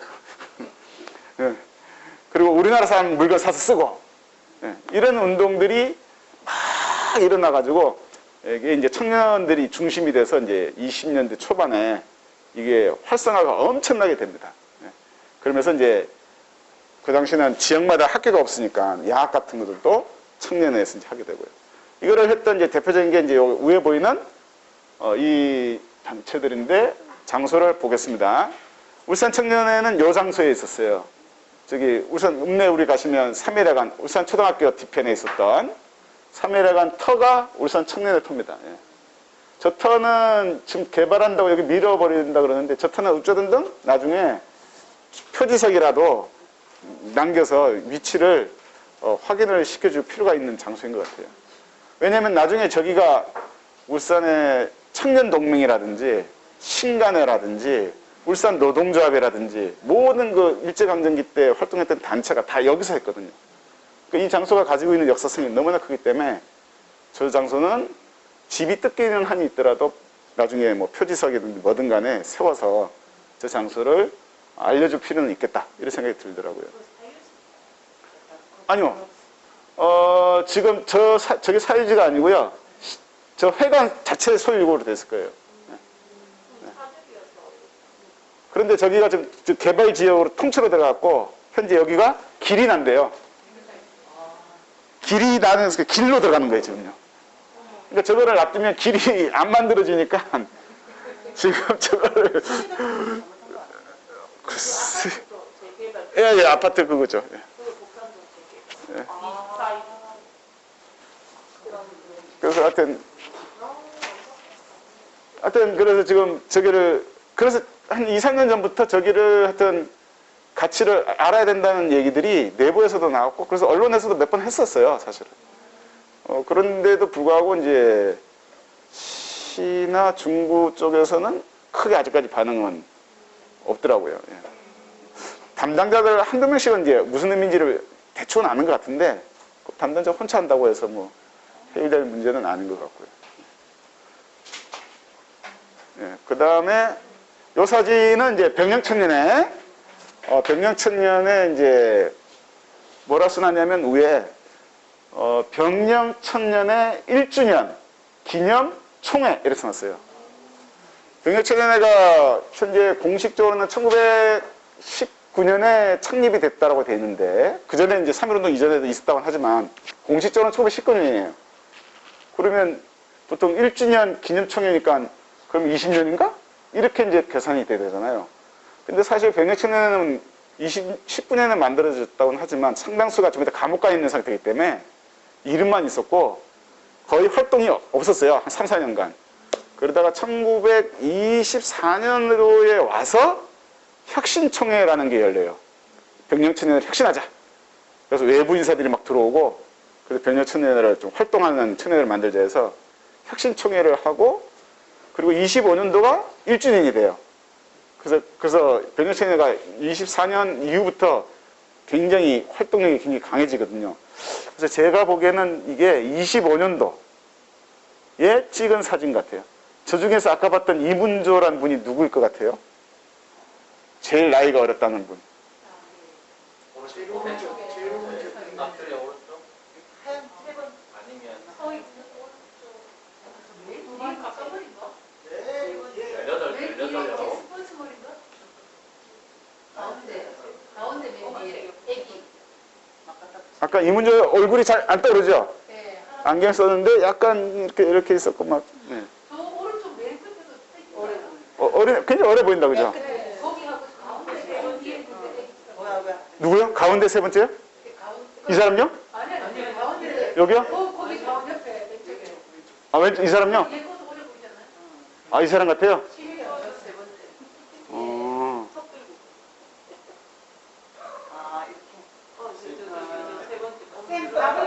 우리는 눈이 너무. 그래서 지금 문제가 뭐냐면 사진들이 계속 남아있는데 이 사진 속에 나와 있는 사람들이 누군지 모르는 거예요, 지금. 지금 저는 이 사진에서 지금 누가 누군지를 지금 아무도 몰라요. 물론 이제 병영에 가서 후손들한테 보여주고 물어는 봐야 되는데 아는 사람이 현재로서는 제가 알기로는 없어요. 굉장히 심각하더라고요. 왜냐하면 병영천년의 핵심 간부들 사진인데 누가 누군지 모르는 거예요. 아무래도 앞쪽은 이제 뭐 회장부터 시작해서 그죠? 어떤 핵심 간부들이 앉아 있겠죠? 가운데 회장. 나이도 좀 있어 보인다, 다른 사람들보다, 그죠? 지금 이런 부분이 참 모른다는 게 참 안타깝더라고요. 그 다음에 세 번째 청년회는 여러분이 잘 아는 동면 보성학교 동면 청년회. 예. 여기 보이는 이분이 이제 성세빈이고요. 선생님들 계시죠? 이분이 성세빈이에요. 요렇게.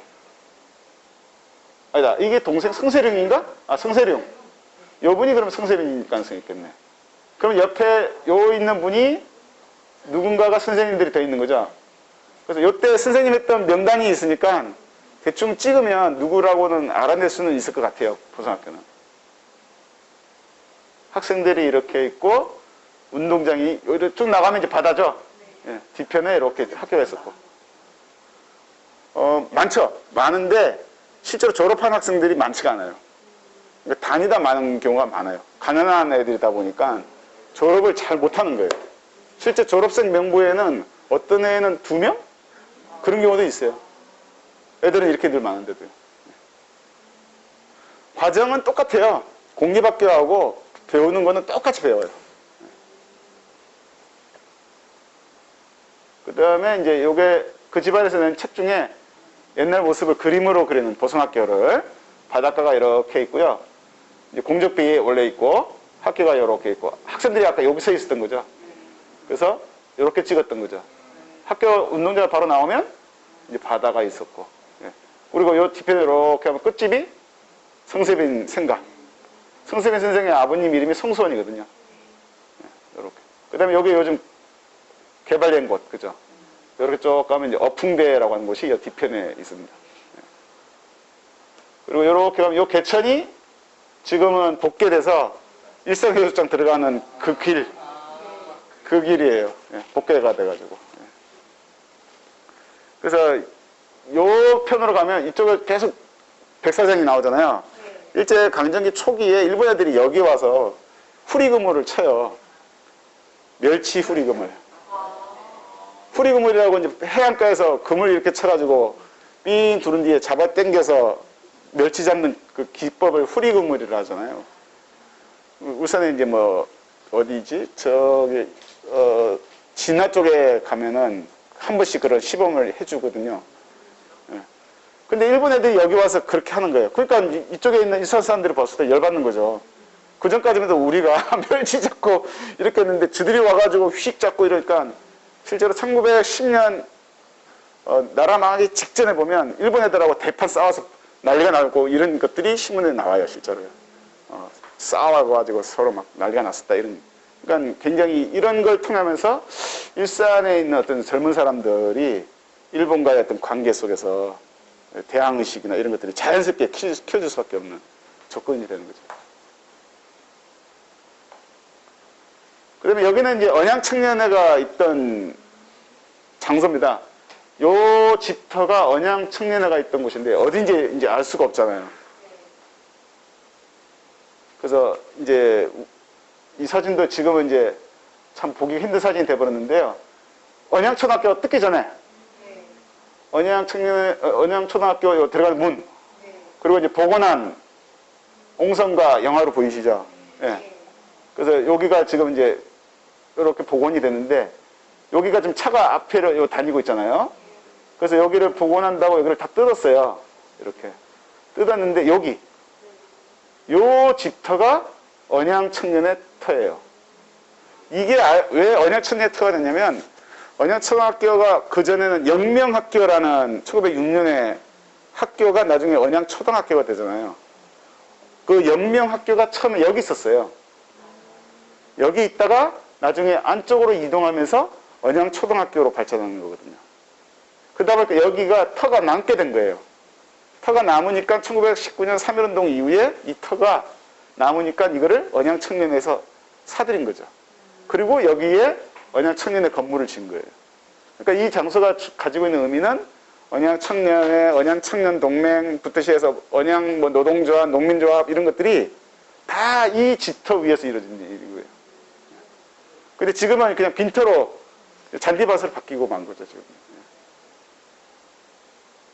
그래서 그거를 이제 확인을, 이제 여기 잔디밭을 바뀌기 전에 집 모양입니다, 이게.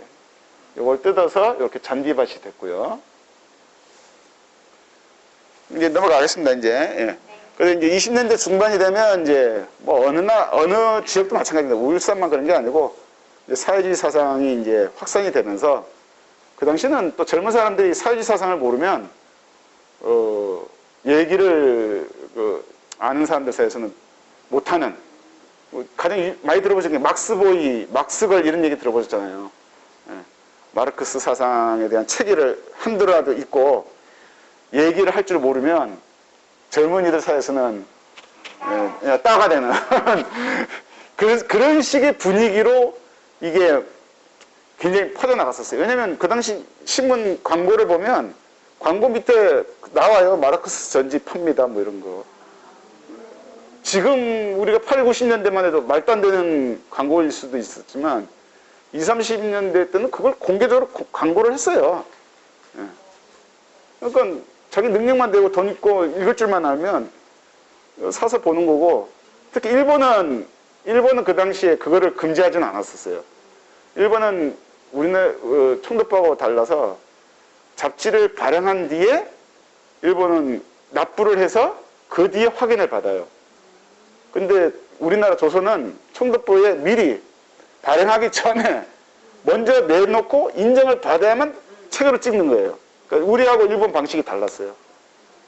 그러니까 일본에 가면은, 그래서 우리나라 사람들이 잡지를 일본 가서 발행하는 경우가 많아요. 일단 발행은 할 수 있으니까요. 그래가지고 그거를 역으로 갖고 들어오는 거예요. 그런 식으로 경우도 많이 있었거든요. 그러다 보니까 책들도 보려고 하면 얼마든지 마르크스와 관련된, 사회주의와 관련된 책들을 쉽게 볼 수가 있었던 거죠, 사실은. 그러니까 이제 그런 어떤 것들을 받아들이는 사람들이 굉장히 많아지면서 이 단어를 많이 써요. 예, 혁신총회. 말 그대로 이제 청년회를 사회주의 쪽으로 확 바꿔버리는 거예요. 예. 그러면서 이제 뭐가 나옵니까? 연령 제한이 문제가 되는 거예요. 그래서 25살까지 청년을 하자. 그 이상 넘은 사람들은 사실 마르크스 이런 책 안 볼 거 아니에요. 그러니까 얘기가 안 통할 거 아니에요. 그러니까 이 사람들 빨리 쫓아내버리자. 예. 그러면서 이제 혁신총회에서 늘 나오는 게 집행위원제. 그전에는 회장제였는데 혁신총회를 하면서 뭐로 바꾸냐면 집행위원장으로 바꾸는 거예요. 예. 그러니까 회장 밑에는 부회장, 뭐 총무 이런 식으로 나가잖아요. 그러니까 회장의 권한이 너무너무 세거든요. 그러니까 비민주적이라는 거죠, 조직이. 그러니까 이거를 없애버리고 집행위원과 집행위원장이 공동 책임을 지고 같이 해결해 나가는, 좀 더 조직을 민주적으로 바꾸는. 그래서 단어를 이렇게 보시고 회장제다, 일제강점기 어떤 단체를 보니까, 그러면 거기는 아직까지 물이 들들은 거예요. 아, 그런데 표기를 딱 보니까 집행위원장으로 돼 있다. 아, 벌써 이 청년에 벌써 물 들어갔구나. 예, 예. 그 단어만 봐도 이렇게 표가 나는 거죠. 그래서 연령 제한 얘기가 굉장히 이때 많이 얘기가 됩니다. 그래서 젊은이들로 이제 24년, 25년 되면 싹 다 물갈이를 하게 돼요. 예. 물갈이를 싹 하게 되면서 이제 모아야죠. 자기들과 생각이 같은 사람들. 그러면서 25년도부터 크게 울산이 두 종류의 단체로 모이게 됩니다. 그래서 차이점은 군자가 붙었냐 안 붙었냐 그 차이점이에요. 울산 청년연맹이고 울산군 청년연맹이고. 예. 근데 딱 보시면 울산 청년연맹은 울산 청년회가 중심이 되고 있죠. 울산 읍내 사람들이 주도를 하고 있는 거예요. 그런데 울산군 청년연맹은 병령이 중심이 되고 있으면서 누구를 땡기고 있냐면 언양과 동면 사람들을 자기 편으로 끌어당기고 있는 거예요. 그렇게 해서 두 패로 크게 나누는데 알고 보니까 그 뒷배경에는 서로 계열이 달랐어요. 그러니까 울산 청년연맹은 서울파라고 불리는 계열이었고요. 나중에 보실 거고요. 그 다음에 여기는 화요파와 북풍파 어떤 계열로 구분이 이렇게 됐던 거죠. 이거를 지도로 보시면 이렇게 되는 거예요.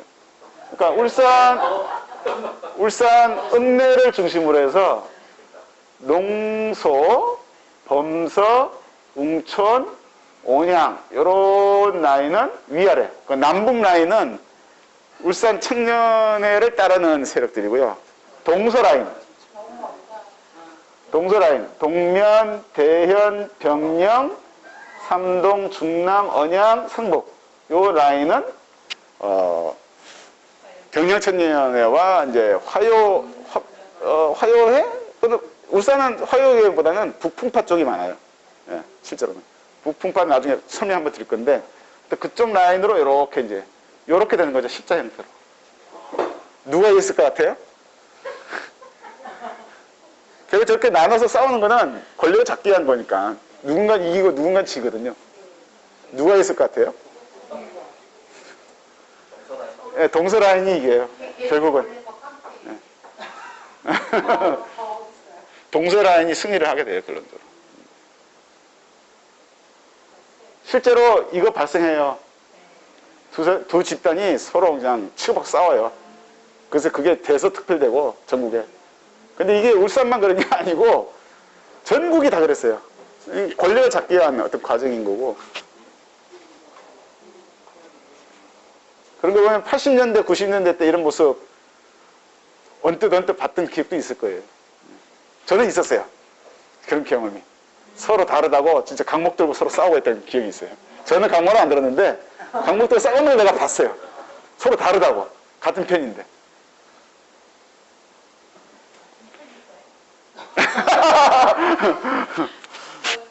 그러다가 이제 어떻게 통합이 되게 되냐면 이거는 겉으로 드러난 모습입니다. 통합 과정은.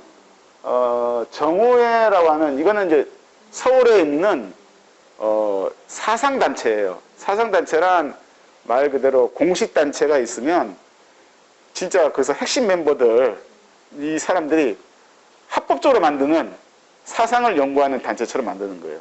이것도 등록제이기 때문에 일본인들이 다 알고 있는 단체예요. 그러니까 그냥 단체는 온갖 청년들이 다 들어올 수 있잖아요. 근데 그 사람들만 가지고는 다 움직이기 힘드니까 핵심 어떤 사상을 공유할 수 있는 사람들만 따로 또 공개 사상단체를 만들어요. 그러니까 핵심 멤버들만 모여 있는 거죠. 그 중에 이제 정우회라는 게 소위 화요회하고 북풍파가 만든 사상단체예요. 울산 사람들이 저기에 들어가 있어요. 정우회에. 단적으로 성세변 선생이 정우회 쪽 사람이에요. 회원이에요. 성세변. 성세변, 신주국 이런 사람들이 전부 다 정우회 출신들이에요. 그래서 요 선언이 있었고 어떤 이 선언에 의해서 이제 지방의 통합 분위기가 이래서는 안 된다. 서로 싸워서 될 문제가 아니다. 그러면서 이제 통합으로 이제 막 분위기가 전국에 돌아갑니다. 이게 되게 된 이유는 26년 6월 10일 날 60만세 운동 있죠? 이게 성공을 했기 때문에 그래요. 26년 6월 10일 날 그 마지막 순종 인산일이잖아요. 그래서 그때 이제 3.1 운동처럼 만세 한번 더 부르자. 그래서 사회주의와 민족주의 계열에서 같이 힘을 합쳤었어요. 그래서 이제 사회주의 쪽은 이제 조선공산당 쪽에서 들어갔고, 그 다음에 민족주의는 천도교 쪽의 비탈적 민족주의자들이 들어왔었어요. 그 타협 쪽, 온건파 쪽은 이미 변질이 돼가지고 같이 일을 못했었거든요. 천도교를 중심으로 하는 비탈, 조선공산당이 밑에 깔려있는 사회주의 세력이 합쳐서 60만세 운동을 준비했는데 결론적으로는 성공을 한 거예요. 왜냐면 다 잡혔어요. 만세 부르기 전에. 다 잡혀가지고 다 잡혔는데 누구만 안 잡혔냐면 시간이 촉박하다 보니까 일본 애들이 학생을 못 잡은 거예요. 그래서 60만세 운동 때 학생들만 만세를 불 수가 있게 된 거예요. 그런데 그 자체가 이미 뭡니까? 이미 계획은 성공한 거죠.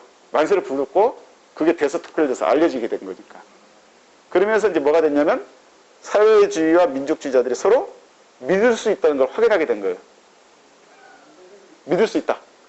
이걸 짰는데 같이 저희들이 혹시 밀정이 아닐까? 딴 생각 아닐까? 복기를 해봤을 거 아니에요. 어떻게 잡히게 됐는지 이런 것 쭉 복기를 해보니까 서로 일을 진행하는 과정 속에서 밀정이나 내부 고발이나 이런 게 없었다는 게 확인이 되는 거죠. 그래서 서로를 믿을 수 있겠다라고 됐고, 그래서 이제 같이 협동전선으로 가자. 그게 바로 정오의 선언이에요. 민족주의와 사회주의가 같이 가자. 이게 나오니까 이제 어떻게 됩니까? 지방에도 다 같이, 민족주의자들도 다 같이 아울러서 같이 해야 된다. 라는 분위기가 확산이 되면서 그게 이제 각 단체별로 이제 만들어지는 게 이제 청년 쪽에서는 동맹을 만들어라. 군 단위로. 그래서 이제 울산군 청년동맹이라는 게 만들어지게 되는데, 일본 애들이 바보가 아니거든요. 일본 애들이 그걸 다 알아요.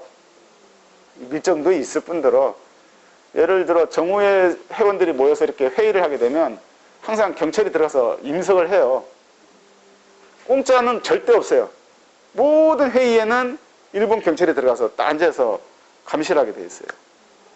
그래서 얘기하는데 얘들이 금기어를 쓴다든지 문제가 되는 발언하면 주의를 시켜요. 그런데도 또 한다? 2번 주의를 해요. 그런데도 또 한다? 3번 주의를 하면서 그 모임 자체를 해산시켜버려요. 회의를 하다가 다 나가야 돼요. 그런 시기이기 때문에 일본 애들이 다 알고 있는 거예요. 따지고 보면요. 그래서 다 공개적으로 이루어지는 거죠. 그래서 일본 애들이 결국 청년동맹 만드는 걸 여러 차례 방해를 해서 저기 보이는 준비하던 사람들, 울산 사람들 3명을 잡아서 감옥에 보내면서 못 만들도록 방해를 했는데도 불구하고 결국은 늦었지만 29년도 6월 달에 만드는 데 성공을 한 거죠. 울산제. 중심은 요 단체들이 중심이 됐어요. 울산, 병영, 5월 청년동맹은 동면청년회가 이름을 바꿔서 그런 거예요. 동면청년회, 동면구락부, 그러다가 5월 청년동맹 이렇게 바꿉니다. 5월 청년동맹 할 때 5월이 의미하는 바는 아마 5월 1일 메이데이를 아마 상징을 하고요. 그러니까 우리는 이제 확실하게 우리 동면에 있는 청년들은 그쪽 계열이다. 이거를 노골적으로 사실은 내세운 거예요. 예.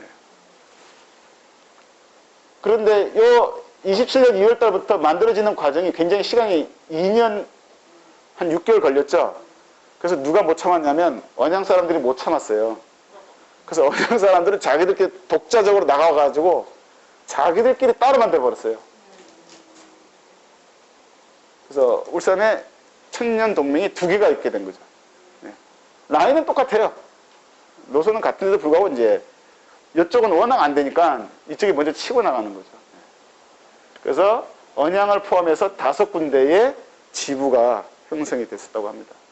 그러다가 31년도에 이것도 이제 문 닫았어요. 왜냐면 이미 29년, 30년쯤 되면 그 당시 이제 소련의 코민테른을 중심으로 하는 거기에 노선이 지금으로 치면 극자 노선을 가게 되거든요.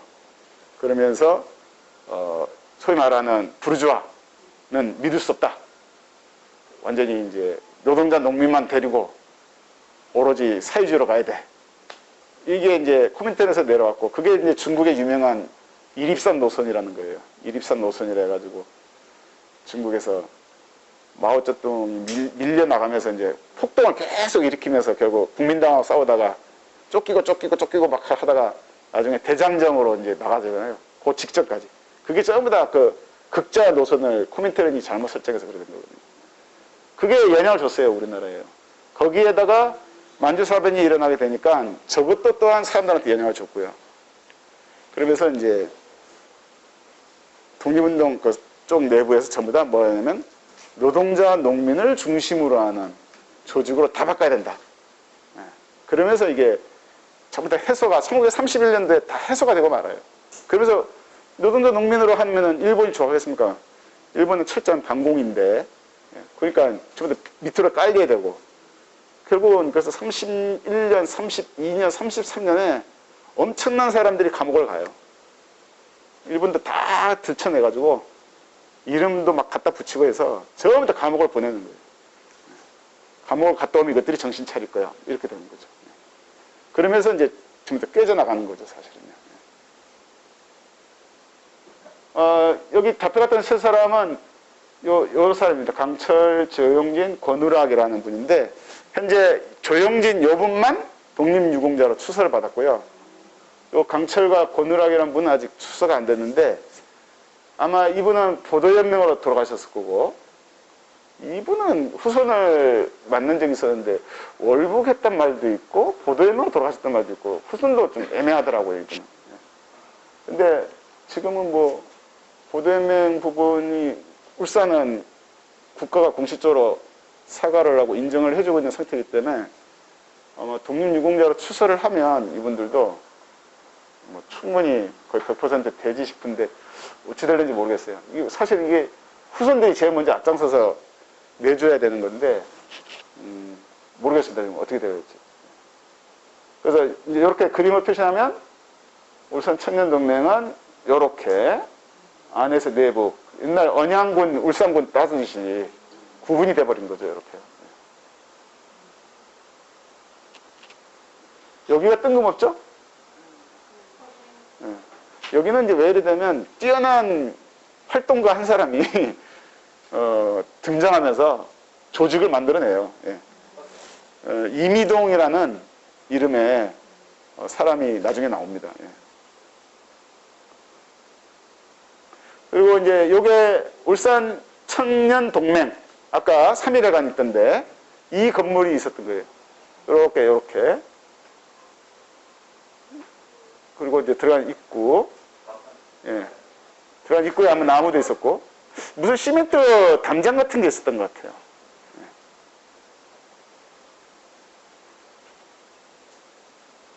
예. 예. 일단 요거는 끝났습니다. 몇 분? 45분이니까 15분 남았네. 예.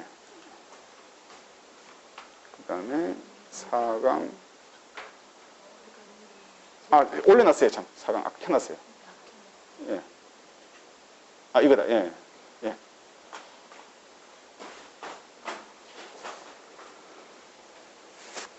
예, 이제 청년운동이 저랬다 그러면 이제 아까 말씀드린 것처럼 정오의 선언 이후로 협동전선이 이제 바람이 불었잖아요. 그래서 그 협동전선이 바로 이제 뭐냐면 신간회거든요. 그래서 이 신간회를 표현할 때 어떤 분은 민족협동전선 운동이다 이렇게 표현도 하고 어떤 분은 민족유일당 운동이다 이렇게 표현을 합니다. 근데 내용은 똑같아요. 표현이 다를 뿐. 그래서 민족유일당이라는 운동의 표현은 어디서 많이 쓰냐면 중국의 영향을 받으신 분들. 왜냐면 당시 중국이 1924년부터 27년 사이에 국공합작이 있잖아요. 국민당과 공산당이 합작을 해서 군벌을 타도하고 중국을 하나 통일시키자. 그래서 순원하고 중국 공산당이 합작을 같이 하지 않습니까? 나중에 순원이 죽은 난 뒤에 장제스가 등장하면서 이걸 깨버렸죠. 그래서 국공합작이 깨졌는데 깨지기 직전이었어요. 정오의 선언이. 27년 2월 달이니까. 국공합작이 깨지기 직전이었기 때문에 그 당시 독립운동 하신 분들이 우리도 중국처럼 하나의 당으로 합쳐져서 독립운동을 해야겠다. 그래서 이게 거기에 영향 받으신 분들이 쓴 표현이 민족 유일당 운동이라는 표현을 굉장히 많이 썼어요. 그 다음에 이제 민족협동전선이라는 표현은 다른 표현은 이제 일종의 이제 통일전선이죠. 통일전선 이 표현을 좀 부드럽게 완화를 시켜서 사회주의 쪽에서 표현하는 게 이제 민족협동전선 라는 말로 이제 쓰게 된 거죠. 그러니까 이 민족협동전선이라는 말은 좀 부드럽게 쓰고 온 거고 내부 자료에는 뭐 통일전선이라는 말을 쓰는 경우도 있었어요. 그 당시 사람들이. 그래서 여기 보이는 아까 말씀드린 것처럼 비탈 민족주의자들, 천도교도 둘로 갈라져 가지고 좌파 우파가 있고 중도파가 있는데 좌파 쪽을 말합니다. 울산의 천도교는 좌파 쪽이었어요. 근데 읍내하고 달랐어요. 언양 쪽은 좌파 쪽이고요. 울산 읍내의 천도교는 우파 쪽이에요. 천도교 내부에서. 좀 복잡하게 좀 그래요. 예. 그래서 같은 천도교라고 해도 이게 달랐어요. 그래서 언양 쪽에 상북면 쪽에 있는 쪽이 운동이 활성화된 이유가 천도교 좌파 쪽 사람들이 있었기 때문에 굉장히 강했던 거고 울산 읍내는 우파 쪽 사람들, 천도교 우파 쪽이 있었기 때문에 힘이 쇠약해져서 없어졌잖아요. 아예 세력 자체가. 해방 이후에 완전히 없어졌다가 최근에 와서 이제 어떤 분들이 저기 최재우 유어지 그 복원을 하면서 거기에 몇 분이 들어오셔가지고 후손도 한번 들어오셨더라고. 그러면서 이제 천도교를 되살려 보겠다고 막 그러는데 그분들이 생각하는 그 천도교 라인은 옛날로 치면은 이제 우파 쪽 라인이죠. 나중에 천도교 그 좌파가 어디 쪽으로 가냐면 청우당이라고 들어봤어요? 천도교 청우당? 북한에 가시면 북한의 그 조선노동당 우호 정당 중에 천도교 청우당이라는 게 있어요. 그러니까 천도교를 믿게 해주는데 그 천도교 좌파 쪽 출신들이 해방 이후에 만든 게 청우당, 천도교 청우당이라는 당이 있어요. 그래서 이제 그 천도교 청우당 쪽 사람들과 같은 라인이 언약 쪽 사람들이었어요.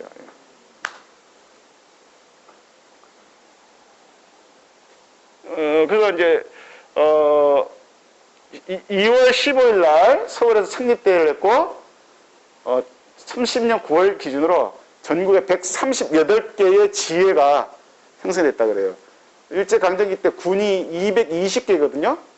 전국적으로 220개의 군이 있었는데 그 중에 130개 정도의 군회, 신간회가 만들어진 거죠. 그러니까 한 100개 정도는 신간회가 없었던 거예요, 사실은. 그래서 제일 많을 때는 약 4만 명 정도의 회원이 확보됐기 때문에 공식적으로 보면 단체 회원 수로는 신간회가 짱이었어요. 일제강점기 때. 울산은 조금 늦게 시작이 됐는데 왜냐면 이제 울산은 갈등이 이제 빨리 마무리가 안 돼가지고 27년 10월 30일 날 동면 방어진 쪽에서 사회단체 간담회가 열렸거든요. 제가 생각은 아마 보성학교에서 열렸던 것 같아요, 이게요. 그래서 저기서 이제 그만 싸우고 내부 통합을 하자. 합의를 보면서 청년동맹도 만들자, 신간회도 만들자라는 것으로 나가게 됐던 것 같아요. 그런데 일본 애들이 바보가 아니니까 13일 날, 12월 13일 날 대회를 열려고 했더니 미리 유임을 만들어야 될 거 아니에요. 그 유임을 보면서 야, 이 유임을 좀 이상하네? 그리고 누구 신간 회원 중에 보니까 공산주의자 있는 것 같아. 이런 핑계로 금지를 시키게 돼요. 네. 그러다가 이제 그 다음 해를 넘겨서 28년 3월 17일 날 182명의 회원을 가지고 이제 신간회가 울산에 만들어지는데 이때 회장은 양봉근이라는 분이고요. 부회장이 성세빈이었어요. 이 양봉근이라는 분은 나중에 이제 인물 따로 정리할 때 한번 가르쳐 드릴 건데 이분은 의사입니다. 그 당시 울산 읍내에 울산 의원이라고 하는 의원을 경영하던 의사입니다. 의사. 나중에 이분도 살펴보면 굉장히 재밌는 분인데 나중에 한번 재밌게 말씀을 드려드릴게요. 의사가 이제 이렇게 됐고 성세빈 선생이 부회장. 이규명이란 분은 치과 의사입니다. 이규명 집안이 그 후손들이 울산에서 좀 유명해요. 유명한 집안. 말하면 금방 알 수 있는 분도 있어요. 저기 울산대 미대 교수 중에 여자 교수 은퇴하신 분 누구더라? 이 뭔가 한 분 있지 않는가? 예. 아, 내가 좀 이름 생각이 안 나는데. 하여튼 이 후손들이 있어요. 유명해요. 예. 이규정. 여기 강철이라는 사람 나오죠. 근데 이 강철이라는 분은 나중에 한번 이분 하겠지만 원래 이름이 아닙니다. 이분은 별명입니다. 원래 이름은 강대곤이라는 분이에요. 근데 강철이라는 이름이 워낙 곳곳에서 별명을 많이 써요. 옛날에 보면 운동하는 사람들 보면은 멋있는 이름을 자기 별칭처럼 만들잖아요. 그랬더니 강철이라는 단어를 곳곳에서 써요. 그래서 그냥 검색어 쳐서 강철 치면 이 사람이 여기 있다가 저쪽도 가서 했나? 이렇게 되는데 다른 사람들이에요. 그 다음에 김알천. 이 사람은 이제 아까 봤던 그 조용진이라는 사람의 처남. 근데 초등학교 선생님을 했어요. 어떤 여기 신주국이 이제 언양의 신학업이라는 분입니다. 언양 청년동맹 회장. 이 사람도 유명한 사람이죠. 그 다음에 박학규라고 보성학교 쪽. 그 다음에 이규영이라는 사람이 바로 이제 상북면, 천도교 쪽을 이끌었다는 사람이 이 사람입니다. 하여튼 이런 여러 사람들이 있고 아마 이 사람이 아까 봤던 이문조라는 분의 보대로로 돌아가셨다는 형님이 아마 이분일 거예요.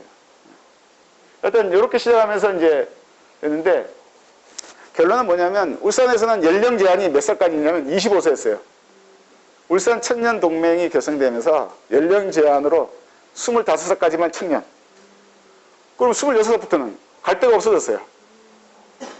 나는 계속 민족적인 감정도 계속 살아있고 운동도 하고 싶은데 그럼 어디를 가야겠습니까? 전부 다 신간을 갈 수밖에 없는 거예요. 그러니까 26세 되신 이상 분들은 전부 다 신간으로 올 수밖에 없었어요. 그러니까 26세 이상은 신간에, 18세에서 25세 사이는 청년동맹, 17세 밑으로부터는 소년회. 그래서 소년회 거쳐서 청년동맹 거쳐서 신간으로 가는 그걸 이제 일관된 조직 체계라고 하거든요. 그 목적으로 이렇게 이제 조직들이 만들어지는 거죠. 그러면 아까 명칭이 예. 강원도 명칭의 집행위원회가 예. 회장이었던 예. 여기는 아직까지 초창기라서 집행유죄를 아직 못 가고 있었던 거죠. 예. 아마 이분은 이제 의식도 있는 분이 같은 돈도 제일 많았을 거예요. 아마. 의사니까. 그래서 이제 전천을 잠깐 보면 2번의 임시대회를 했고요. 2번의 정기대회를 신간회가 했었어요. 그래서 여기 보면 여전히 여기도 회장이죠? 1928년 거기서 봐. 28년이죠? 28년 12월 달에 이제 회장, 부회장이 바뀌었어요. 이문으로. 그러면 신성민 선생 어디 갔지? 여기로 갔죠? 본부대표원. 요즘 말로 치면은 대의원 제도가 있었거든요. 그래서 본부에 가서 활동하는 대의원이 하나, 둘, 셋, 4명입니다. 이 사람들이고, 이 사람들이 유고가 발생하면 후보 4명. 후보위원입니다.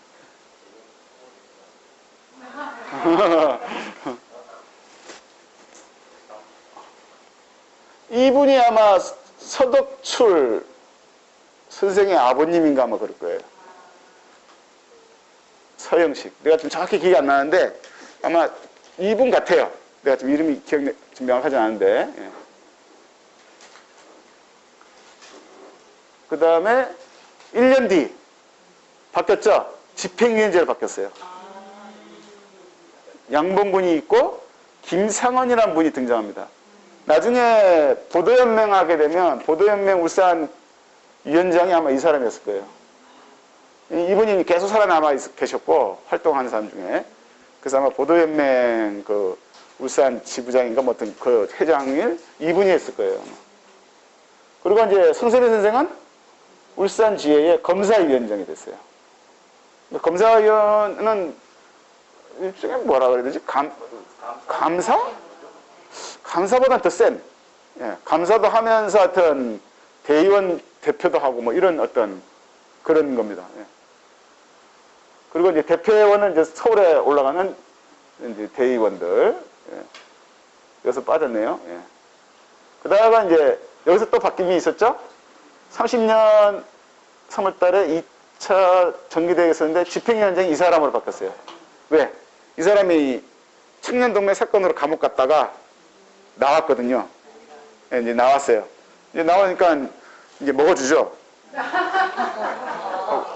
독립운동하다가 감옥 갔다 왔는데 먹어줘야죠. 그래서 이분이 이제 집행위원장이 되고 성회장은 그대로 돼 있고 그 대신 이분은 어디로 가냐면 서울로 올라갑니다. 신간의 전체 검사위원장이 돼요. 신간의 전체 검사위원장. 예. 나중에 중국에서 죽었어요. 양봉건 이분이. 예. 그래서 어떤 세대 교체가 약간 있었어요. 약간 좀 젊은 사람으로 변화가 있는데 요즘 되면 젊은 사람들이 많이 나타나요. 여기 보면 성세룡이 나오죠. 성세룡 선생의 동생. 그러니까 이때부터 젊은 새로운 사람들이 등장하기 시작했어요. 조금씩 젊은 사람들이. 여전히 검사위원장 성세룡 선생이 하고 있고요. 여기 성세룡이 조직 선전부장. 뭐 하여튼 이런 식으로 해서 쭉 바뀝니고 여기 이제 대표위원으로. 그래서 이 대표위원은 어떻게 뽑냐면요. 100명당 1명이에요. 대의원은 100명당 회원 100명당 대표위원 1명씩 뽑게 돼 있어요. 그래서 대표위원이 몇 명이냐를 보면 회원이 몇 명이나 알 수가 있는 거예요. 그러니까 저쪽에서는 굉장히 많았던 것 같은데 4명이나 되니까요. 처음에는 180명쯤 되니까 2명이었잖아요. 그러다가 4명쯤 됐는데 쭉 여서 2명으로 다시 또 줄은 대단. 네. 자, 요게 이제 신간의 핵심 멤버들 찍은 유일한 사진이죠. 1929년 4월 21일 날 신간의 지회 설립 1주년 기념되어 있습니다. 그래서 여기 백부라 써놨죠? 백부. 성세빈 선생이에요. 백부, 그러니까 성세룡 선생의 아들이 가지고 있는 사진이에요. 그래서 백부, 부. 성세룡 선생, 자기 아버지. 예. 요 사람이 바로 양봉근입니다. 몸이 장난 아니죠? 예. 지회장했던 양봉근. 성세룡, 성세빈, 그 다음에 언양을 대표했던 신학업, 신주국이라는 사람입니다. 신주국. 신주국은 별칭이고요. 본명은 신학업이에요. 학업. 예. 형제는 형님 신영업이 있고요. 자기는 신학업이고요. 동생 신동업이 있어요. 예. 이렇게 있는데 자기 별명은 신주국이에요. 예, 신주국. 근데 형님하고 동생은 30년에 어디로 가냐면 양산 쪽으로 가서 양산 쪽에 신간회하고 청년동맹 활동을 해요. 이유는 언양 쪽이 하도 얘들이 날뛰니까 경찰의 감시나 이 압박이 심했대요. 그러니까 도저히 못 버텨가지고 이 3형제 중에 2형제가 양산으로 이동을 한 거예요. 왜냐면 언양하고 양산은 굉장히 가까워요. 사실은. 그래서 이동이 왔다 갔다 하는 거거든요. 그래서 하여튼 신학업은 또 그 사이에 또 깜빵도 한 2번 갔다 오고 나를 먹어주는 이유가 깜빵을 벌써 2번이나 갔다 왔어요. 이때. 네. 그리고는 지금 이 얼굴들을 몰라요. 다른 사람들 누군지. 이 사람은 알아냈어요. 이규명. 치과의사. 그리고 이 사람은 유창식이라는 사람이에요. 이 후손이 지금 학교 선생님 하고 있어가지고 우연찮게 우리 할아버지인데 사진을 딱 보여줬는데 이 사람이더라고요. 우리 할아버지인데 딱 하더라고요. 누군지. 근데 이 사람들이 어찌 보면 20년대 후반에 울산의 어떤 독립운동이나 민주운동을 실제로 책임지고 있었던 실제 인물들이죠.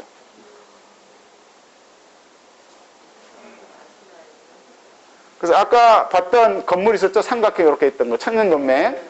그 장소예요. 그래서 신간의 울산지에 간판이 이렇게 붙어 있고요. 그래서 이로 안으로 들어가면 이쪽에 큰 강당이 있었다 그래요. 큰 강당이 있었고, 이쪽에 이제 사무실 쪽이 있었고. 그래서 큰 강당 쪽에서는 이제 뭐 영화 같은 것도, 영사도 보여주고, 강연도 막 하고, 이거 말고 신간의 사진이라고 간부들 한 10명인가 모여서 찍은 사진이 또 있어요. 일부 돌아다니는 거. 그거 신간의 사진이 아니에요. 예, 이거 말고 또 울산 신간의 사진이라 도는 사진이 있는데 그거는 울산 초등학교 선생님들 사진이에요. 그 사진. 예.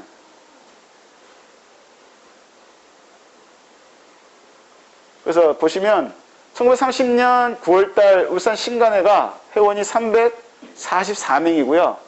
138개 지회 중에 13번째로 회원이 많았었어요. 생각외로 울산 지회가 굉장히 큰 단위였어요. 경남에서는 거의 3번째인가 2번째인가 그래요. 회원 수가요. 네. 아마 대구하고 부산 빼고는 아마 울산이 회원이 제일 많았던 걸로 나오더라고요.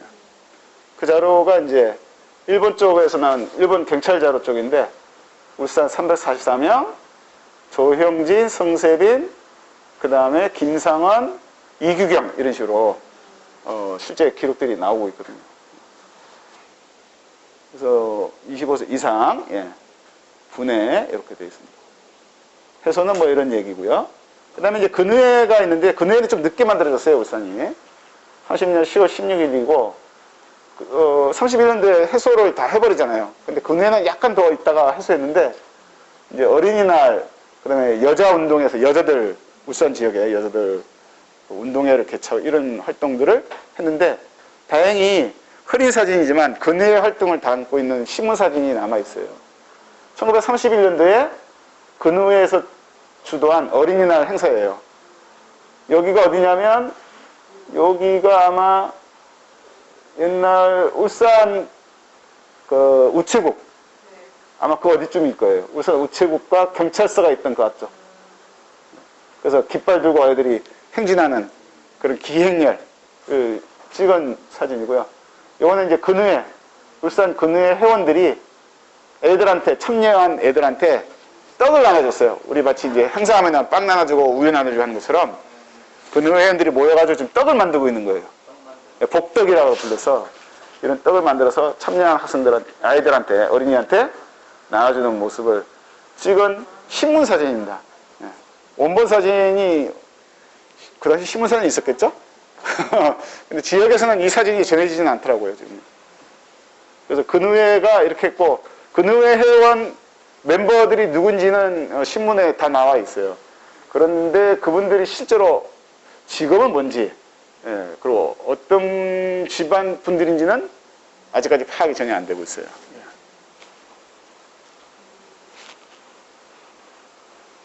시간이, 벌써 10분인데 또 늦춰지네. 어떡하지? 이제 노동운동, 농민운동, 빨리 5분만 하도록 하겠습니다. 노동운동을 보시면 공통점은 뭘까요? 전부 다 동부 쪽입니다. 그래서 1924년부터 27년, 30년, 31년 동부 쪽에서는 이 노동단체를 만들기 위한 시도가 계속 이루어지고 있었어요. 왜냐하면 여기서 말하는 노동자들은 주로 이제 어부 노동자예요.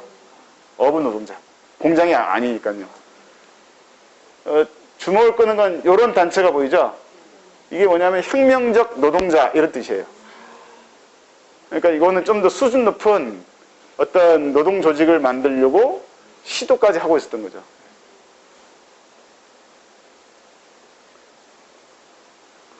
그래서 뭐 방어진은 이렇게 한 번에 배들이 들어오면 한 15,000명씩 막 한꺼번에 들어오거든요.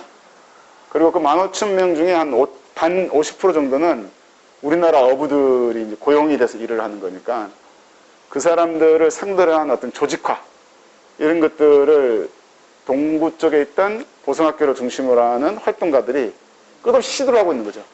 조직을 만들기 위해서. 이건 좀 한산할 때네요.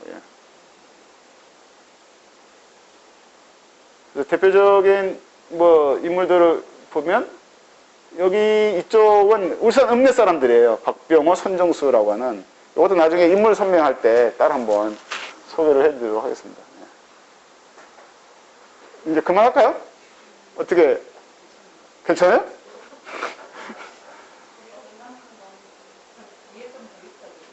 네? 예, 조금 더 있어요. 어떻게? 예, 10분 정도는 해야 되는데 너무 늦어질 것 같아서.